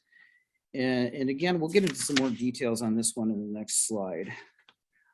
And by that time too, I should mention that, we could walk just about anywhere out there. And you'll see in some future slides here that, what we were able to do out there in 21 as far as walkability. Okay, so this photo again is just using the first drone photo that we had in June 17 of 2020, and then the last drone photo that we have in August of 21. So this was also August 5th of 2021 is also when we did this vegetation assessment and try to put some of these pictures and surveys to a visual, real-time visual map. Okay, so I mentioned a little bit about the monitoring for invasive species and or native species. Our staff, Sam Coyen from our office, she did what's called a meander survey. And we did this survey within the county boundaries of the basin. So on August 7th of 2020, we came up with about, I think it was 27 different species of plants growing out there within the basin. And only 2 of them were non-native, and that was hybrid cattail and reed canary. We did not find any Phragmites out there during that survey or the following survey in 2021, which we conducted in June. The June survey, we had 50 different plants. Again, the same hybrid cattail and reed canary were there, but a dramatic increase in native plants after the second year of having dry conditions out there, some dry conditions. Okay, so this survey, Brian Forrest from our department was the key player in helping us out with the survey equipment. And again, basically, we wanted to see if the areas of heavy vegetation was going to be an issue with the fish stocking and potentially cause a lack of oxygen for those fish. So that top photo on the left, that is one of the springs that are out there. Vegetation did not grow within that little area of springs. You can see some darker circles there. Those are actively bubbling springs, which can't really see really well here, but we took some measurements of the sediment or the basin, ground shot, I guess would be the best word to say that. And we also probed around to see if we could find bedrock, and we think we found bedrock as well. So I'll show you some of those in the next slide. So again, here's that real-time drone photo, and it's hard to read, I can see from here, but we did take some shots out there for some elevations. And down by the spillway, the lowest spillway is at elevation 592.27. Okay. Some of the ground shots that we have out there, we're getting anywhere from 3.5 feet to 6.5 feet for water depth. And the 6.5 feet is in one of the stream channels there. The bedrock is approximately 1 to 2 feet below some of those ground shots. So I guess the key point here is there's not a lot of ground between the current surface and bedrock. I know you probably don't remember this, but back when we did some of the sediment cores, we had approximately 1 foot to 2 feet of muck and silt above native soils. And then we had approximately 6 inches to a foot of native soils below that muck or silt layers. So there's not a lot of room to play with here if we start talking about, or when we talked about dredging out there. So the photo on the left, the blue dots are the survey points that we took that day. I only gave a handful of elevations on the previous slide. The red dots are the bathymetric survey elevations that we did via boat back in 2017. The shaded areas are some of the areas within the county boundaries that we estimated.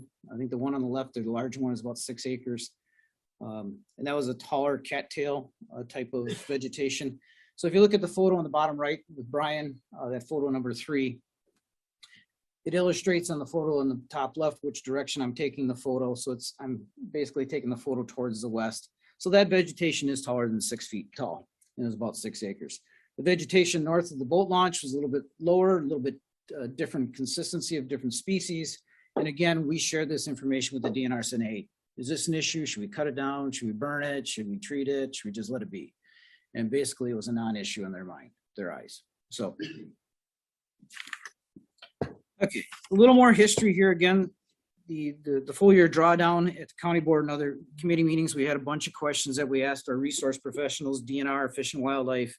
And one of the questions here that keeps coming up is question number 6 here. So what are the short and long-term impacts to aquatic vegetation? And Mary from the DNR said, significant winter freeze will decrease the Eurasian water milfoil, but native plants will respond positively. The amount of vegetation will be about the same because of shallow water, but we should see better overall diversity and more desirables in the near shore areas. So this next slide is a series of slides out in front of the dam. So basically north of the impoundment.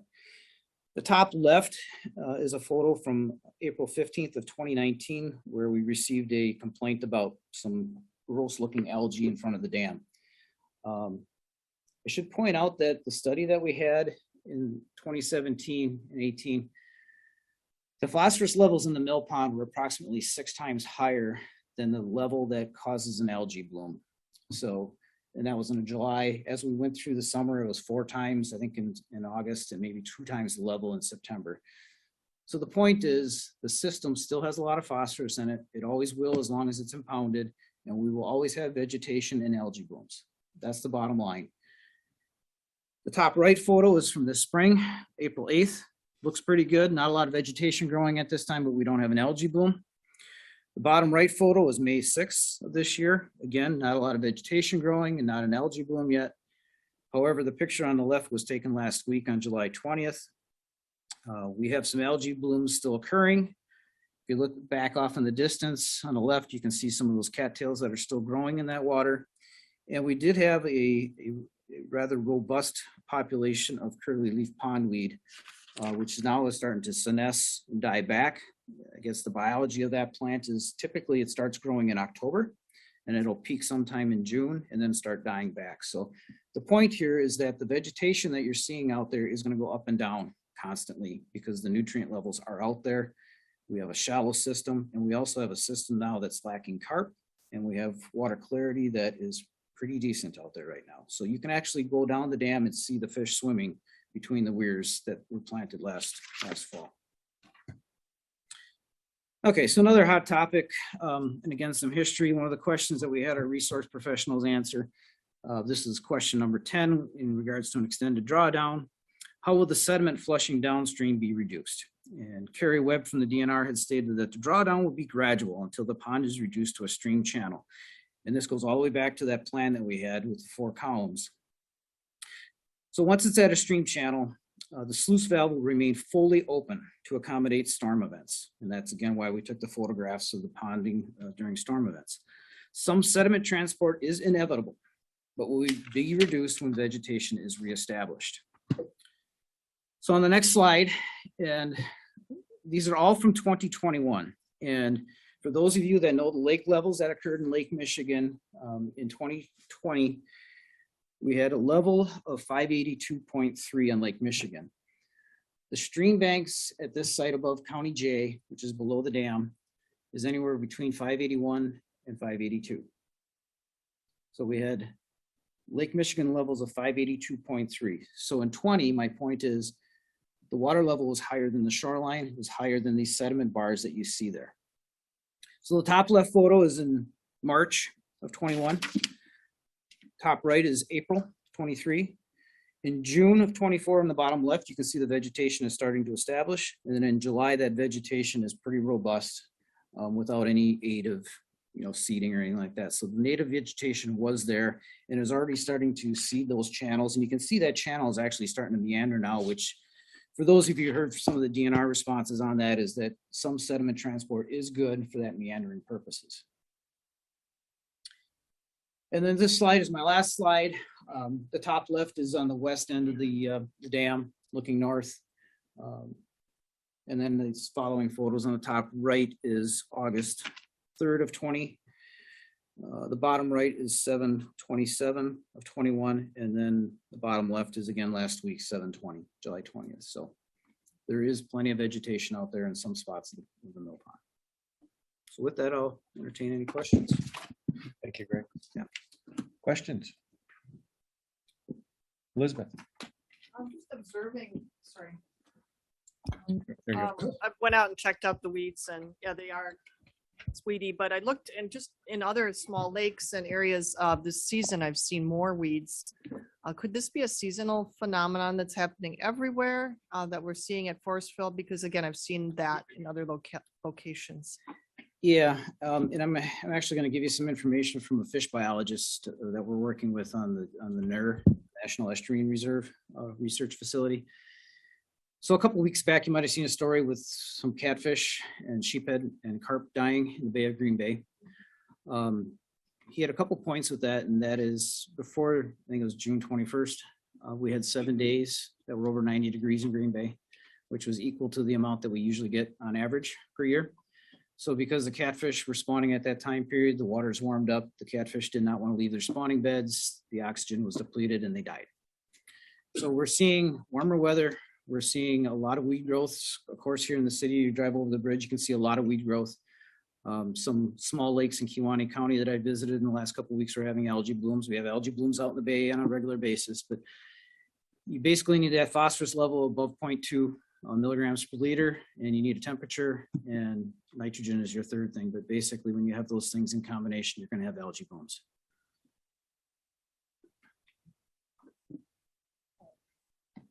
Alexis? Thank you, Mr. Chair. Greg, can you clarify? I think I heard at the end that there are no carp in the. Okay, I don't want to. Yeah, we I don't wouldn't talk say in absolutes, none. but yeah. I do have a resident out there that goes on canoe trips every day. Yeah. And he has stated that he has not yet seen a single carp. Okay, fantastic. I have not seen one. I have not heard any reports of any. Okay. But part of the stocking of largemouth bass and bluegill, where if there's any fry left in there, that hopefully those fish can prey on those fry, and keep that population reduced. Perfect. And then for the water quality and data that you're collecting, I probably know this, can you remind me exactly what water quality you're collecting? And does it include secchi depth from before and after the drawdown? We were definitely testing for total phosphorus. Well, DNR would have been, right? Well, And TSS. yeah, probably. DNR was testing for one thing. UW Green Bay was testing for another thing at one point in time. Our UW Oshkosh students are testing for the same things that we tested during the study this year. And so if the secchi desk was included back then, I'd have to look at it. It'll be included again. But basically, this year, we're trying to repeat everything exactly the same with some county funding. And again, we didn't apply for the DNR grant funding this year because we wanted the system to come back to an equilibrium. So next year was recommended as when we should apply and start doing this full study again. But we didn't want to miss a year of data, so we hired UW Oshkosh to do the same sampling. Okay, and then the DNR grant, you mentioned that, I can only assume because that would include secchi depth clarity? I can, if it's not in there, we're going to, but I don't know if we did it before, but I know anecdotally, it was tough to see past a foot. Thank you. But I'll check on it. Dave? Yes. Question for you about the berm itself. What, if any, benefits would the drawdown have on the berm? I've seen basically berms become saturated, become difficult. I think we had to do a repair on it a long time ago. Was this of any benefit to that berm? Part of the requirement for the drawdown was to mold the vegetation on the berm. And then as we started filling it back up, we had to do daily observations of the berm to see if any seepage is occurring as the water was coming back up. So looking at Wayne, but I don't think we had any seepage issues at all. So the integrity of the dam appears to be good. Thank you. Any other questions? Dave Engelbert? Yes, Greg, are there any extra efforts being done at the headwaters of the Anapee to reduce the nitrogen and phosphorus going in there? I had some conversations with Erin before she left in that regard, and wondering if there's a way, even with ARPA funds or whatever, that the county could partner with Absolutely. a conservation group to reduce the load. Certainly that's in our workload with day-to-day businesses, with farmers and whatnot, and some of the cost share programs that we have. But I do know that our staff has also met with Mike Vandenhouten, who's part of the Peninsula Pride. And I know they were going to have a bigger event in the Anapee River watershed to look at different areas that we might be able to address together through the department and Peninsula Pride to address some of these soil loss and erosion issues with the nutrients. So yes, we'll definitely do. I'm glad you're following up on that. I had conversations with Mike Vandenhouten also. He's a constituent of mine in Brussels, but is on the Peninsula Pride Board, I believe, they're a partner with them, and also on the LCC committee. And I believe Mike did a one-on-one with one of our staff, drove the entire watershed, looked at potential project sites. So I know Mike was kind of, his eyes opened up as to the size of the watershed and some of the practices that are in need out there. Thank you. Anybody else? All right, thanks, Greg.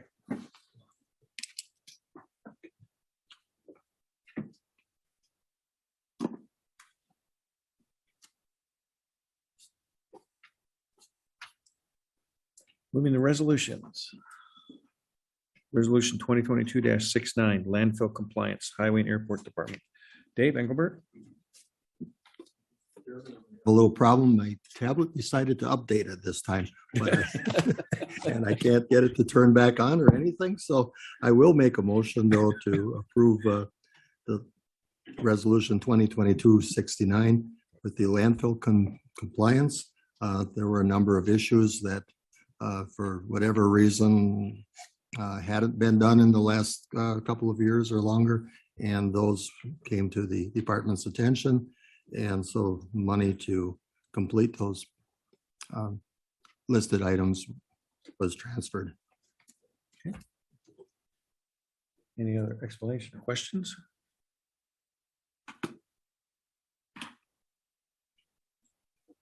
Hugh?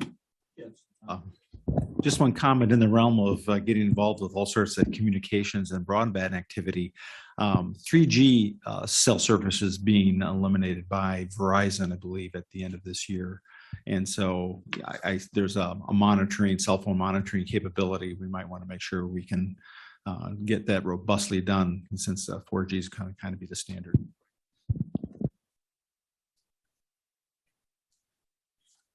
Any other questions? We'll go to the voter board.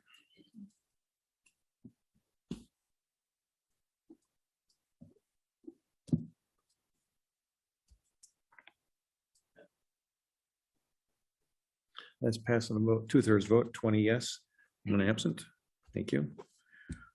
Resolution 2022-70, designate a single public safety answering point in Door County for grant and other purposes. Joel. I'd like to make a motion to approve resolution 2022-70, please. There's a motion and a second. Any overview? Yeah, the what for on this is it's an upgrade to the 911 answering system to go from an analog to a digital IP based program.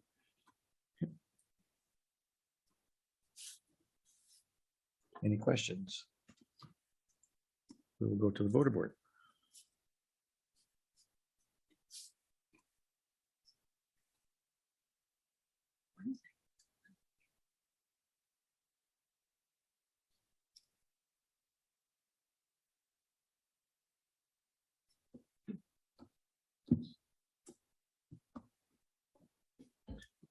That's passed on a vote of 20 yes, 1 absent. Thank you. Resolution 2022-71, approval of design development for the Door County Facilities and Parks Maintenance Garage Facility Construction Project. Roy. Thank you, Mr. Chair. I'd like to approve resolution number 2022-71 for approval of the design development for the Door County Facilities and Park Maintenance Garage Facility Construction Project. A motion and a second. Any questions? Any other overview?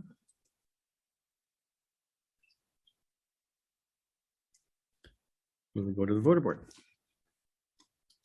Let's go down.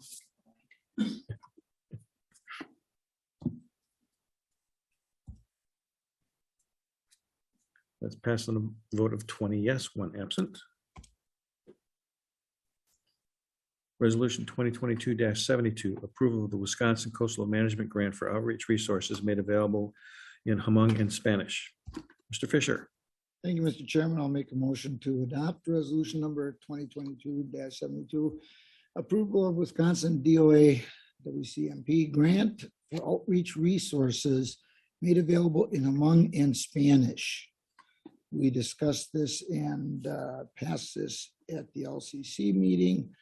And now, if I understand this, everything was printed in English before, and now the state recognizes Spanish and Hmong as, I don't know what you'd call them, the second languages, the leading secondary and languages, and to reach more people, it was decided to use the grant money, accept the grant money, and use it to print in all 3 languages. Okay. Any questions?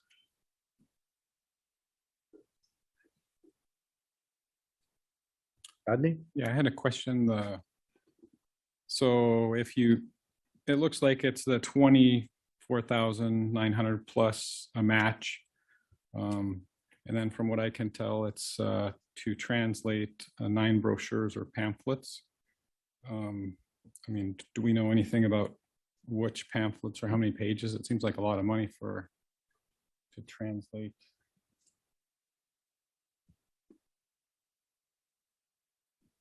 Oh, right there. That's fine. Okay, so I did a little bit of digging into this before. There's a couple of different brochures that we have. So this one's the Aquatic Invasive Species brochure. So when a park sticker goes out of the Parks Department, this will go in the envelope. So this is one of the documents that we'd like to have translated into both languages. The other one is the well sampling brochure down in the Health Department. Again, we want to have in both languages.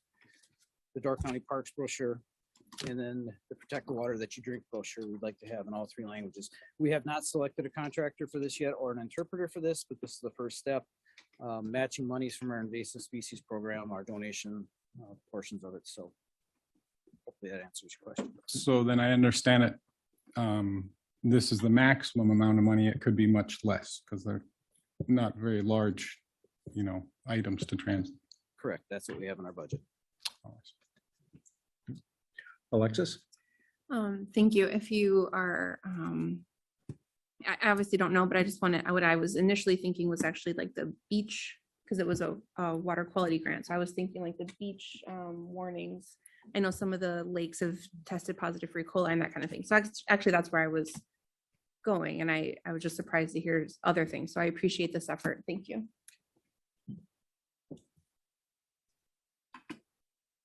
Any other questions? We will go to the voter board. Thank you, Greg.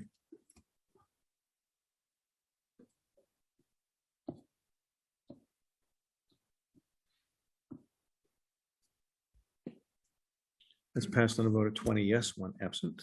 Thank you. Resolution 2022-73, transfer of non-budgeted funds for Government Center Elevator Modernization Project. Roy or Dave?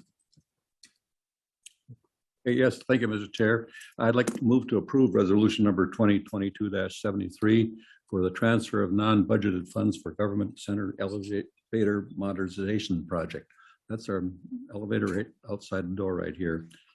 I'd like to call on our department head to explain. It's covered in pages 15 to 35 in your packet, but it needs a little bit more explanation. So I'd like to call on Wayne to what recommendations of what we have. Sure. Thank you for the opportunity, Roy. We went out to bid on this project, and page 32 has that bid that came back. So it's just the standard line items. Otis Elevator came in at $331,533, and then Frank Zize Construction came in at $399,000. So with most projects, you don't always get bids that are apples to apples comparisons. So page 33 started to break that comparison down, where Zize Construction would include all labor, electrical, plumbing, every facet of the project that we need to be included on this project, where Otis Elevator did not include many items. I think there's up to 25 within my memo of what they did not include. So that's on the next page, where I have the recommendation for, in fact, the higher amount with Zize Construction. So that'll be a Coney elevator. If people are into what the elevators are in different brands, I am lately. So I don't know, it fascinates me. So anyway, Otis actually omitted 25 different line items from their project and scope of work that we are required to do for multiple reasons, whether it's a state reason or it's fire codes or electrical, a lot of different things. Zize Construction will handle those individual scopes of work for us. So that's why my recommendation is for Zize Construction on this one and the request for the additional funds. Dave Anigal? Just looking for an explanation why an elevator company chose not to include the items that need to be done and the non-elevator company did. Right. I can't explain that. We had 3 of them come to a pre-bid. They all had the information from the electrical contractor that we also had come to a pre-bid, so everyone could get their eyes on it. And it was very clear that the scope of work we were looking for was all inclusive for a project, not just to, install their single piece.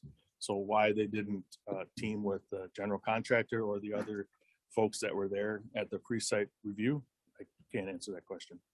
Thank you. Any other questions? Now we'll go to the voter board.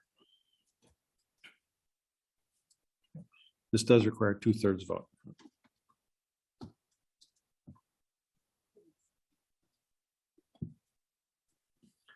That has passed by 2/3 vote of 20 yes, 1 absent. Thank you. Resolution 2022-74, use of American Rescue Plan Act fiscal recovery funds for emergency services employees educational assistance program. Dave Enigal, I'm sorry, Engelbert. Yes, I'll make a motion to approve Resolution 2022-74 for the use of the American Rescue Plan Fund. Director Aaron Leclerc could explain how he plans on using the fund to help enhance the education and employment of people in the department. Right, thank you. Good morning, Aaron. Good morning, everybody. It's still morning. Getting close to lunch, though. In front of you today, this has been through public safety and then finance. And then also this was born out of our joint meeting last fall when we rated everything on some good ideas to use. As a recap, our idea is to start funding the initial instruction classes for EMT, advanced EMT, and then possibly paramedic as well. We are ready to start going forward with this. What you see in front of you today, in addition to the resolution, is also how we plan to administer it internally. Any questions? Thank you. We'll go to the board.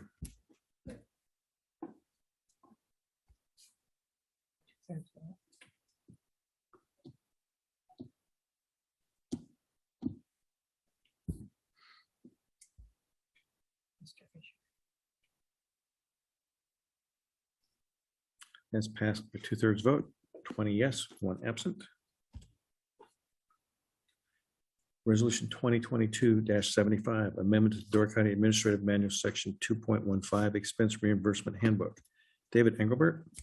Mr. Chairman, I'm going to ask someone else to sponsor this motion for this amendment.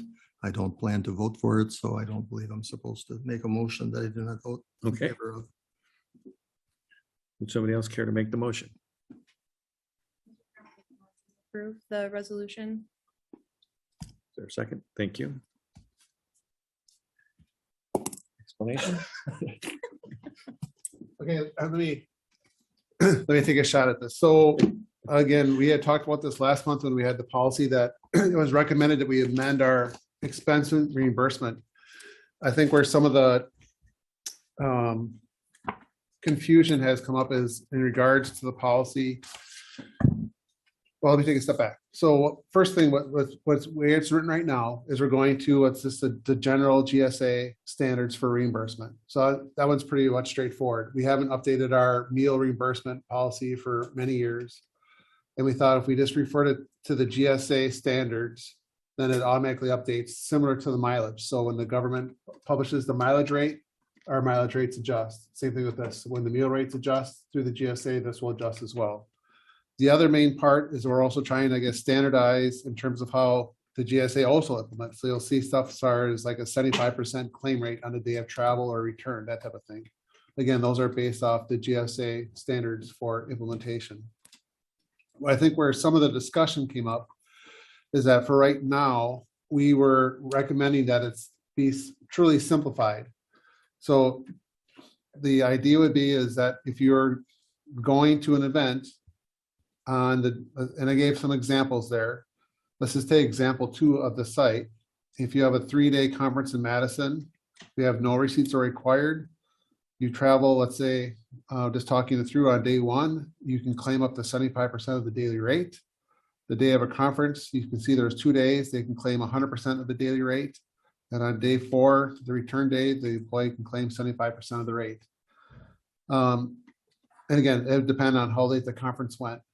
The item that it kind of threw the committee in different directions is, and again, I think this is more towards the county board supervisors because a lot of the other employees don't have these types of conferences where all the meals are included. So the question would be is, for example, for, let's just talk one through, for like WCA, for example, they usually provide like a bag breakfast or something to walk up, and they also provide a lunch, right? So the question was, well, do you get reimbursed for that? Well, the answer, the way the policy is written right now, yes, you would. Is the way the policy is written, if you claim it that way. So the people are saying, well, now we're getting reimbursed for meals that you're getting paid for already.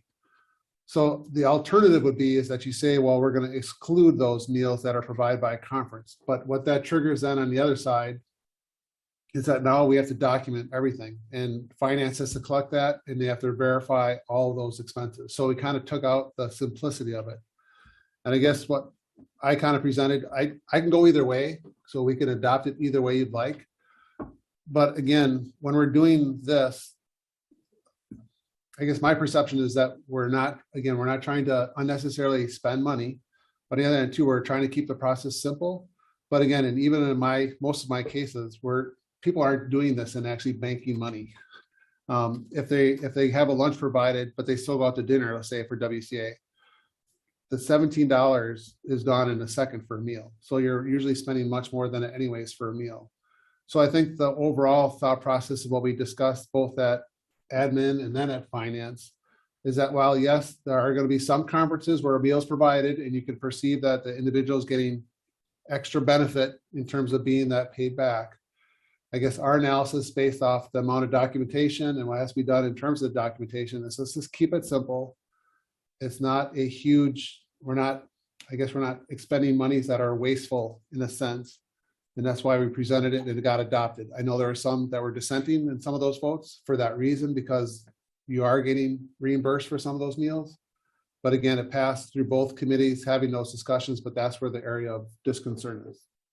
I think I captured that right. If one of the committee members want to explain that differently or comment on that, that's kind of where it was. Okay. So Dave Engelbert? Yes, I can explain my position on this. I feel it's collecting twice for the same meals. And some discussion with Jill, if I can bring her into this, was that she just attended a conference and it would have probably been in the area of $180 or more that she could have been reimbursed on under with this new policy compared to the past. Some of the documentation, I have no problem with the standard fees, with keeping it simple, but it just seems you ought to be able to charge only for the meals that you are needing reimbursement for. And that's why I haven't supported it, and I still won't. I think it could be rewritten. Alexis? Thank you. My support of it comes from I agree with all of the concerns about double dipping and overpayment, and we would need to be fiscally responsible. I agree with all of that. My perspective is that I think a lot of the concern comes from supervisors versus the staff. And if the staff are having the same sort of conferences, or it would, my perspective, I support this as it would more benefit the staff. And I think the county board supervisors, in my perspective, are a smaller portion of the overall benefit. So that's where I'm at. Thank you. Ken? Thank you, Mr. Chairman. If I understand this right, go to the WCA. The county pays for us to go to that conference. In that conference are supplied meals. County's paying for the meal. If I eat one of those meals, I can still get paid again. I'm already getting paid by the county because they're paying for me to go. Am I understanding this right? Shame on anybody that would vote for this. I've been on the county board for over 20 years. I have never once taken a penny for a meal for any conference or seminar I went to. I just paid it myself. How cheesy can we be, for crying out loud? No, I've got a real problem with this. This is not, no, I'm against it. I might get outvoted, but shame on you that vote for it. This isn't right.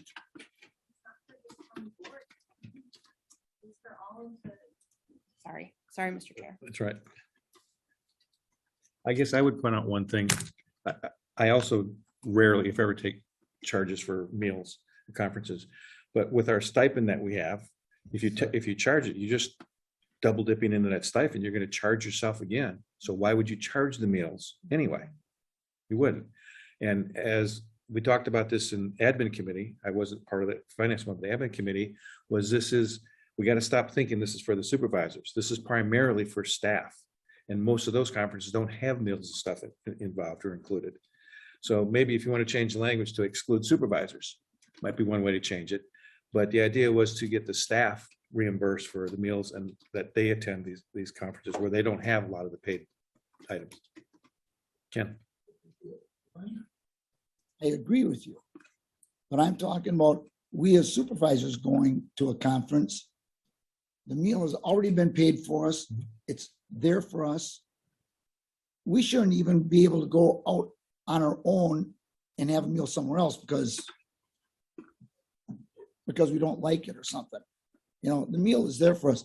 If it's a staff member, they're not they're not getting pre-reimbursed for a meal because you said a lot of theirs don't have a meal. So they're not double dipping. We as supervisors are double dipping. Excuse me. The camping has ruined my voice. That hot humidity and then going in and out into the air conditioning. Holy cow. Anyway, I just think it's wrong. I just think it's wrong. Okay. We have an amendment to the resolution from the floor. Yeah. no, Nissa? My machine doesn't like me. I hit it, so Jill knows me stabbing me. Tablet. Nissa. I'd like to make an amendment to exclude supervisors and have it be for employees. Is there a second to the amendment motion? I mean, Ken, now's your turn to, I'll second for there you go. And if I may, then, if we're getting paid, if we pay to go to a seminar and a meal is included, that meal is paid for us. We should not be able to go and claim a price.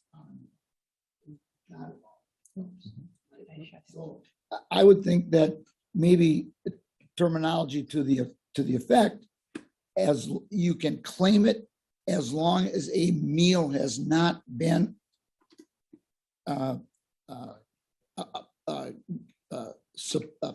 what's the word I'm looking for? Provided for you. Okay, it's just wrong to go to a seminar that's all paid for with a meal that comes with a meal to go out and now claim the price of a meal. I just can't see that as not being double dipping. Okay, so the amendment would read that supervisors would not be included under this policy. Provided a meal is not provided. That's not what the amendment is. No, hers, and I just wanted to make that point. It should be reworded. Well, by default, by excluding the supervisors, we go back to your standard practices, meaning you have to turn in your receipts or claim the Okay, meal. that's fair. That's fair then, And I'm fine with turning receipts. That's fine. Yeah, if you want to. Okay. Hugh? Yes, just for clarification, there are some conferences that for the meals they provide, they may not include specific dietary restrictions, say if you have celiac or diabetic. And so in some cases, those attendees are then forced to go out and get a meal just for health reasons. So it's sometimes not all inclusive. Thank you. But that's understood. That's.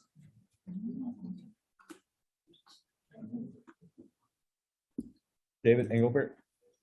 Yes, I think rather than trying to amend this here, I'd rather see it go back to, send it back to the committees, let Human Resources and Ken work up a policy that's suitable to employees and the supervisors when their meals are paid and not paid twice, or however you want to separate it. But it could be done better at the committee level than trying to amend something right here, right now. Okay. Todd? Yeah, I agree with David. That was going to be my recommendation also. I did vote in favor of this at the admin committee, but further discussion, further thoughts and further examples, question my vote. So I don't think I would be supporting this today. And I think in the admin committee, there's a lot of discussion, many of you were there, but I just don't think the proper examples came out. So I think going back to committee and coming forth with some of this discussion being cared for might be the right way to go. I don't know if there's any urgency to change this. If we can go ahead and go back to committee and come back with something more solid would be good. Okay, John? We do have a Wait, motion. Okay. Sorry.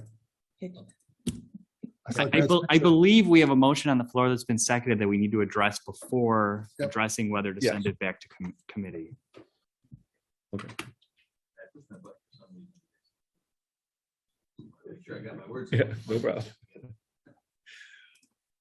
Okay, is there any other discussion on the amendment that's on the floor? Dave? I'm not in favor of this at all. As I stated during administrative committee, I've attended lots of conferences that, yes, do include meals. As an employee, as a private businessman, as a county supervisor, I don't usually take my per diem anyways. I don't usually submit a receipt for anything. It's a cost of my living. I have difficulty with the amendment for one simple reason. If part of the background logic of going through this is to simplify finance department effort to process paperwork, this just muddies the water. So I have no interest in voting in positive. I'm not going to vote for the resolution in the first place, but I would vote against the amendment as well for the same reason. Maybe there's a 15-year change of the way it's processed at the finance department better than doing this. Okay. Okay, now we have a motion to amend the amended. No, motion. no. Okay, no, thank you. Yeah, he's trying. Go ahead, Ken. I would rescind my second on the amendment. If that's okay with you, Nissa. Yeah. And You're as, grown up. okay. Sometimes, Today, okay. As long as we are in agreement to send it back, because I agree with Mr. Engelbert, send it back and clarify this. So it's fair for everybody. And I'm fine with rescinding my amendment too, if everyone wants it to go back. It doesn't matter to me. Okay, so you're rescinding your second, you want to withdraw the amendment. I do have, oh, okay. Are we okay with that, Sean? I'm okay with that, yeah. Yeah. Okay. Okay, so, wait. So again, the main issue is the getting reimbursed for meals that are provided. So I knew that was, again, I have no, from our perspective, I'm not trying to lobby in one way or another. So the one way, if you want to get to exclude meals that are provided, if you have your thing in front of you, it'd be a simple amendment. So it wouldn't have to go all the way back. If you want to send it back to me, it's fine, but it's simply simple words. So under the out of state, employees are eligible for reimbursed meals within a day at the standard published rate, excluding meals covered by the event. Likewise, out of county overnight, employees are eligible for meals reimbursed meals during the travel period at the standard published rates, excluding meals covered by the event. So that will exclude and take care of all those issues. But again, just knowing that requires receipts to be provided and tracking. I'm not advocating, I'm just telling you what that is. But if that's what the concern is, and that's what the desire of the board is, that'd be I don't need to send it all the way back to committee if that's what your desire is. So it's up to you. If you still want it to go back to committee, or if you want to amend it as that and go forward, it's up to you. Dave, sorry. Too many DEs. Too many DEs, right? Simple question. How is that different than what we have now? In other words, why are we going through this at all if we're basically reiterating what we have now? Okay. The desire that was brought up when Supervisor Gunnison brought it up is that it varies. So I'm not going to be general, but many organizations have a simple policy where if you're traveling, you get this rate, because in the end, you're going to spend more for one meal or the other. So you just get the rate and move on. So that was the desire of how this was written, because that was what was suggested. So that's what we put together and we brought forward. The amendment here now would say that, no, now you're excluding meals. So now we're going to exclude a meal for WC, the same example, you go to WCA, we're going to deduct the meals that are provided, if that's what your desire is. Okay, but our current policy, how is it different from our current policy? The main difference from our current policy right now would be the new rates, because now we're relying on the GSA rates. And plus, we're also providing the ability to at least claim 75% of the day on the front end and the back end. So the new rates that were approved last month? No, the new rates were not included last month. We adopted something. Okay. We pulled out, that was a part of the original motion that came out of admin, but finance pulled the portion out with the reimbursement for the meals because of this issue. So that has not been updated yet as part of the resolution from last month. Sean, did you want to add anything? No,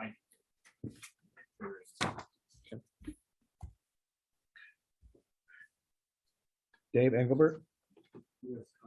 I guess I'm questioning why Ken thinks we need to go back to or continue the submission of a receipt. I've never promoted that. I thought the standard dollar amounts were fine. That's that it could be simplified. I'm sorry, not the receipt. I mean, we need to have we need the conference agenda for any place that you go or for a meeting verifying that there are no meals provided. But I believe the clerk still needs the conference agenda as far as your attendance and perhaps mileage, depending how you're traveling there and so forth. So again, I I guess don't know if it's much more documentation. That's why No. I suggested to go back to committee and clear some of that up. so it's pretty straightforward. I agree with you. It's not that complicated. You simply provide the agenda. So Joel? All right, since I brought this up. This did spawn off. Mike's not on. yeah, not It did spawn off of, as was mentioned, the highway department and all the workers that came to the island to work and having conversations with those guys. And that's why it was brought forward to clarify and simplify how it works, because unless I'm wrong, somebody tell me how it's been for employees, for board members, for whoever. When you travel to a conference, you are able to submit a receipt for meals that are not included. That has not changed, nor is that going to change on this, correct? So you would submit your reimbursement for that. This was not intended to be focused on my mind for board members. This was for our employees that travel and are out of town or even somewhere for the day where they're not able to have a meal and they have to get it for themselves. And it was specific to the conversation of being up on the island, unfortunately, the island for work. They were up there and it took a long time for them to capture their receipts, send them down, wait over a month to get reimbursed for stuff that they paid out of pocket. But the bigger thing was, as everybody knows today, the meals that are way more expensive than is what even allowed to be reimbursed right now. So in conversation, it was proposed to just say, this is how the real world does it, private business, private companies, you get a flat rate, $50 a day, $40 a day, whatever that magic number is. No receipts are necessary to be submitted or anything. You just know if you're traveling, you get X amount per diem per day. And if you don't want to eat, that's your own choice. You get the money, but you still have to eat in some way, shape, or form for those that want to, and they'll get that reimbursement. So I think in some way, shape, or form, we need the mindset, get ourselves out of this, because like Ken said, I agree with, any of us in our right minds don't submit receipts, or at least very limitedly do, and focus it on the conversation and direction of our employees when they travel, whether it's to the island or a day conference or a seminar or whatnot, and let it hit home for them, not for us. So that was the focus, the intent. However, that can be sent back to committee or handled here, or however we need to verbatize it, that's what we need to do. But that was the intent, not for us as board members, period, in my mind. Thanks, Joel. Nancy? I just go back to my old clerk of court days. I'm sorry. When I had a jury, an out-of-county jury, we contracted with somebody to provide breakfast, to provide lunch, and to provide supper. That was it. And that we don't have to worry about any of this. If people go up to the island, great, contract to have that done. And then they get their meals and they don't have to worry about keeping receipts and everything else. It's just the department head who's going to have to worry about making sure everything gets to finance. And that, I think, would solve half the problem right there if we would just use our noggins on how to take care of somebody other than ourselves.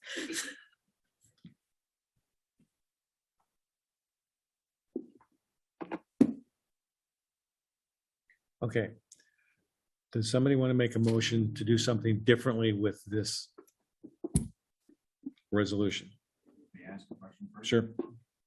The second, the individual at second is no longer here. What does that mean to procedures? I'm presuming she has left. Yeah, she has. Yeah.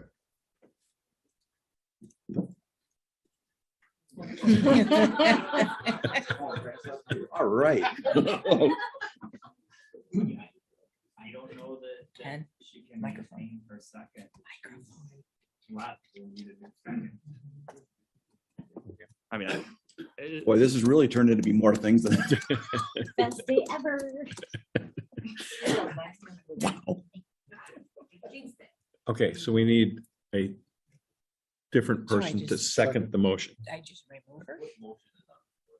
For the original, Motion to approve the expense reimbursement.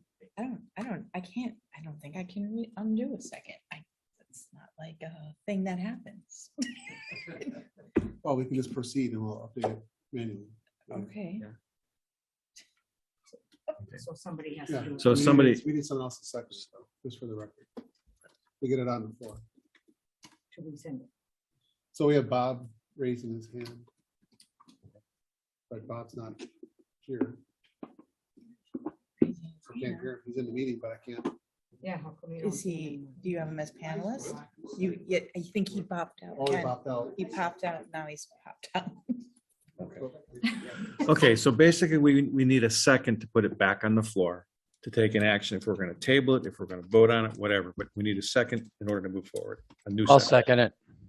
All right. There you All right, thank you. go. Thanks, Mick. Okay. Go ahead. All right, so let me just clarify this, because I think we're making it a lot more complicated than it needs to be. Again, the way the policy is written, you go with the GSA rates. I used the wrong word, so let me clarify this again. Kelly can nod if I'm explaining it wrong. This policy, in essence, still the way it's written, would be very streamlined in that we're not collecting receipts for the meal itself. We're simply asking for, okay, if I do the amendment as I stated, excluding meals covered by the event in those two sections, the process would be is that you'd provide your conference printout so that way you know what meals are there. But if dinner was not provided, we're not asking for your dinner receipt. You get the GSA published amount for your dinner amount. If you spend less than that, so be it. If you spend more than that, you're out. But it's simplified in terms of we're not collecting receipts for the meal. So again, if your pleasure is to send it back to the committee, that's fine. I have no issue, but my recommendation is going to be what I just said in terms of the edit, because it addresses what you're saying. It takes out the meals that are being provided by the event, but we're also simplifying the process of collecting receipts in that we're not collecting the meal receipts. We're simply asking for the conference printout so that way we can verify which meals were provided from the event itself. So it's up to you though. Right. Bob? Up to Bob. Todd?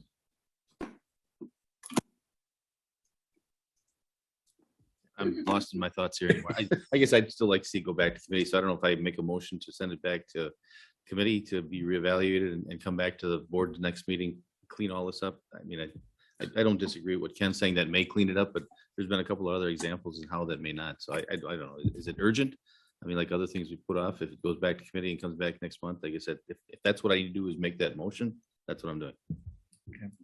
Is that made as a motion to move it back to committee, or is it via an amendment, or? No, I can take a motion to. These are second, yep. Okay. So can you hit your button to amend? I can. I don't have a motion button. You don't. Amend, yeah. Okay, we're gonna. We can accept that, correct? Sean, we can accept the motion to amend. The initial motion is the motion to approve. Correct. And now we have a second motion to send it back to committee. That's okay? That's Okay. All right, we have a motion and a second to send it back to committee. Any discussion on that? Alexis, we have an amendment to the motion on the floor. There's an original motion is on the floor. Now there's an amendment to that. So the amendment is on the floor. Alexis?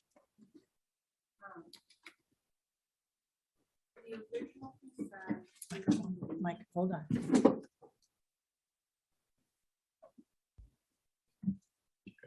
Am I good? Okay. So the original concerns that were debated through committee were how the county board members were going to take advantage of this policy. And now it's morphed into a more very specific on conference days where meals are provided and carving out that exception. If we go back to committee with this, are we carving out supervisors or are we counting out meals that are provided? Because if the concern originally was how this applies to supervisors versus employees. Because I think people, at least through the committee discussions, were supportive of this policy for employees. That's where this came in. That's why we carved it out in the first place. I think the root of the very lively discussion today has been how supervisors specifically could take advantage because of how our separate expense account are set up. So I just want to be clear that when this goes back, we're not necessarily specifically talking about, meals provided. It's about how the supervisors are going to take advantage of it. Is that fair? Is that where we're at? Okay. So is there something that we could do today so this doesn't have to waste everybody's time going back through committee, where we just carve out supervisors because we already have that separate expense account? We're already treated special through finance. Can we leave this policy in place for employees? Are we, as the board, comfortable with that? And then carve out supervisors as a separate policy as is? That was my, thank you. I'm done. Todd? Yeah, I think to me, it's not necessarily so much about supervisors, because in the admin committee, that was the conversation I brought up. It's less about the supervisors, more about the 300 others in the county that may go to conferences. And I do agree that there are other ways to do things from a per diem perspective and all that kind of good stuff. But I just think there's been so many concerns that have been voiced today. By throwing it back in committee, we could probably address those and come to the county board with one clean message. For me, it's about fairness for the employee that goes. I like Ken's idea about not having turned in a receipt for your supper if it's not included. You just get the per diem rate. That can happen. I mean, to me, that's fairly simple. That employee gets to make a choice as to whether or not they want to do something like that. But it's just, I don't know, there's so much fragmented conversation here. I gotta lean into this for Jill. That's why I think it's best to send it back. But again, I agree with the rate. There's 90% of this we agree with, Okay, this parliamentary, because I was conferring with Sean, we need to clarify how we're doing this, because technically we're out of order. Because you can't just do a motion to send it back to committee. So the procedural way to do it would be a motion to table. If you do say table, then it's indefinite. In other words, it won't come back. So we don't want to do that. So you need to make a motion to table and have it returned back at a date. So you want to say, I make a motion to table and have it come back next month for county board. Otherwise, the motion that's on the floor is technically out of order, because you can't have a motion just to refer back to committee. Just procedurally, we're just talking it through. Okay, so does the motion that's currently on the floor then exist or not? If it's out of order, does it exist? Technically, it's out of order right now because it's not done properly. So if you want to change it, say I make a motion to table until next month, then that way it refers it back and we can bring it back next month. But procedurally, that's what we do. Yes, sorry, yes. But give us a date. So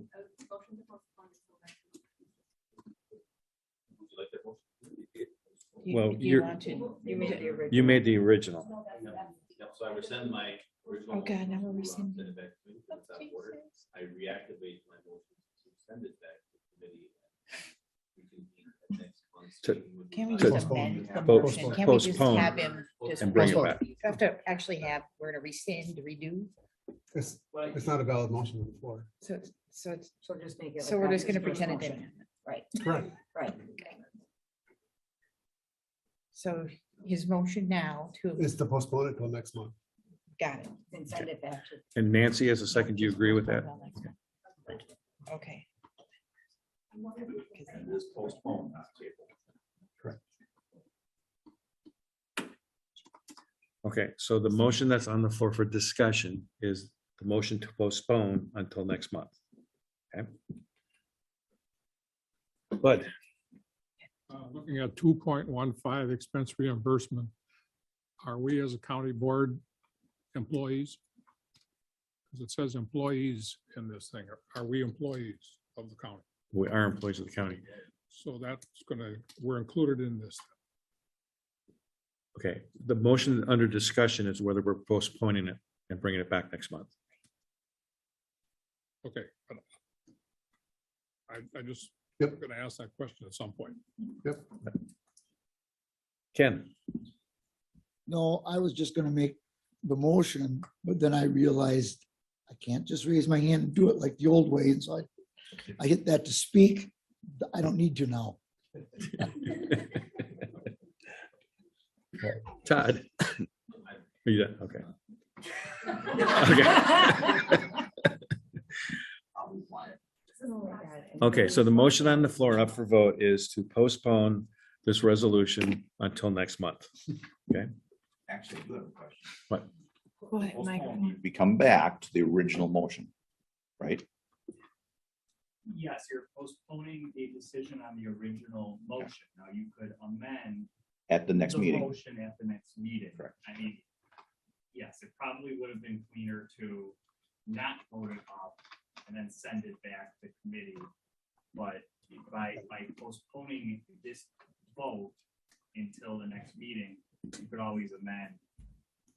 My simple interest in saying that was to make sure everybody remembers that the motion that's been made is what's coming back next month. So if a different event happens at the committee, then an amendment would have to be done at that time. Correct. What if the committee changes the resolution or wants to change the resolution and bring back the changes? They come back as amendment. So what will come back next month in the packet, we will have the exact same thing, the resolution and the exact same policy as is right now included. And we'll have a new potential red line version of what the committee recommended back to the county board corrected. And then you would, and then you say, I make a motion to amend this with these changes. And you vote on the amendment, and you vote on the original. Thank you. These guys got it. Okay, Are we gonna do, can we do a roll call? yes, we can. This is on the motion to postpone. You ready? Yes, so this is a motion to postpone to next month. Okay, Yes, good to go. good to go. I'm gonna put the-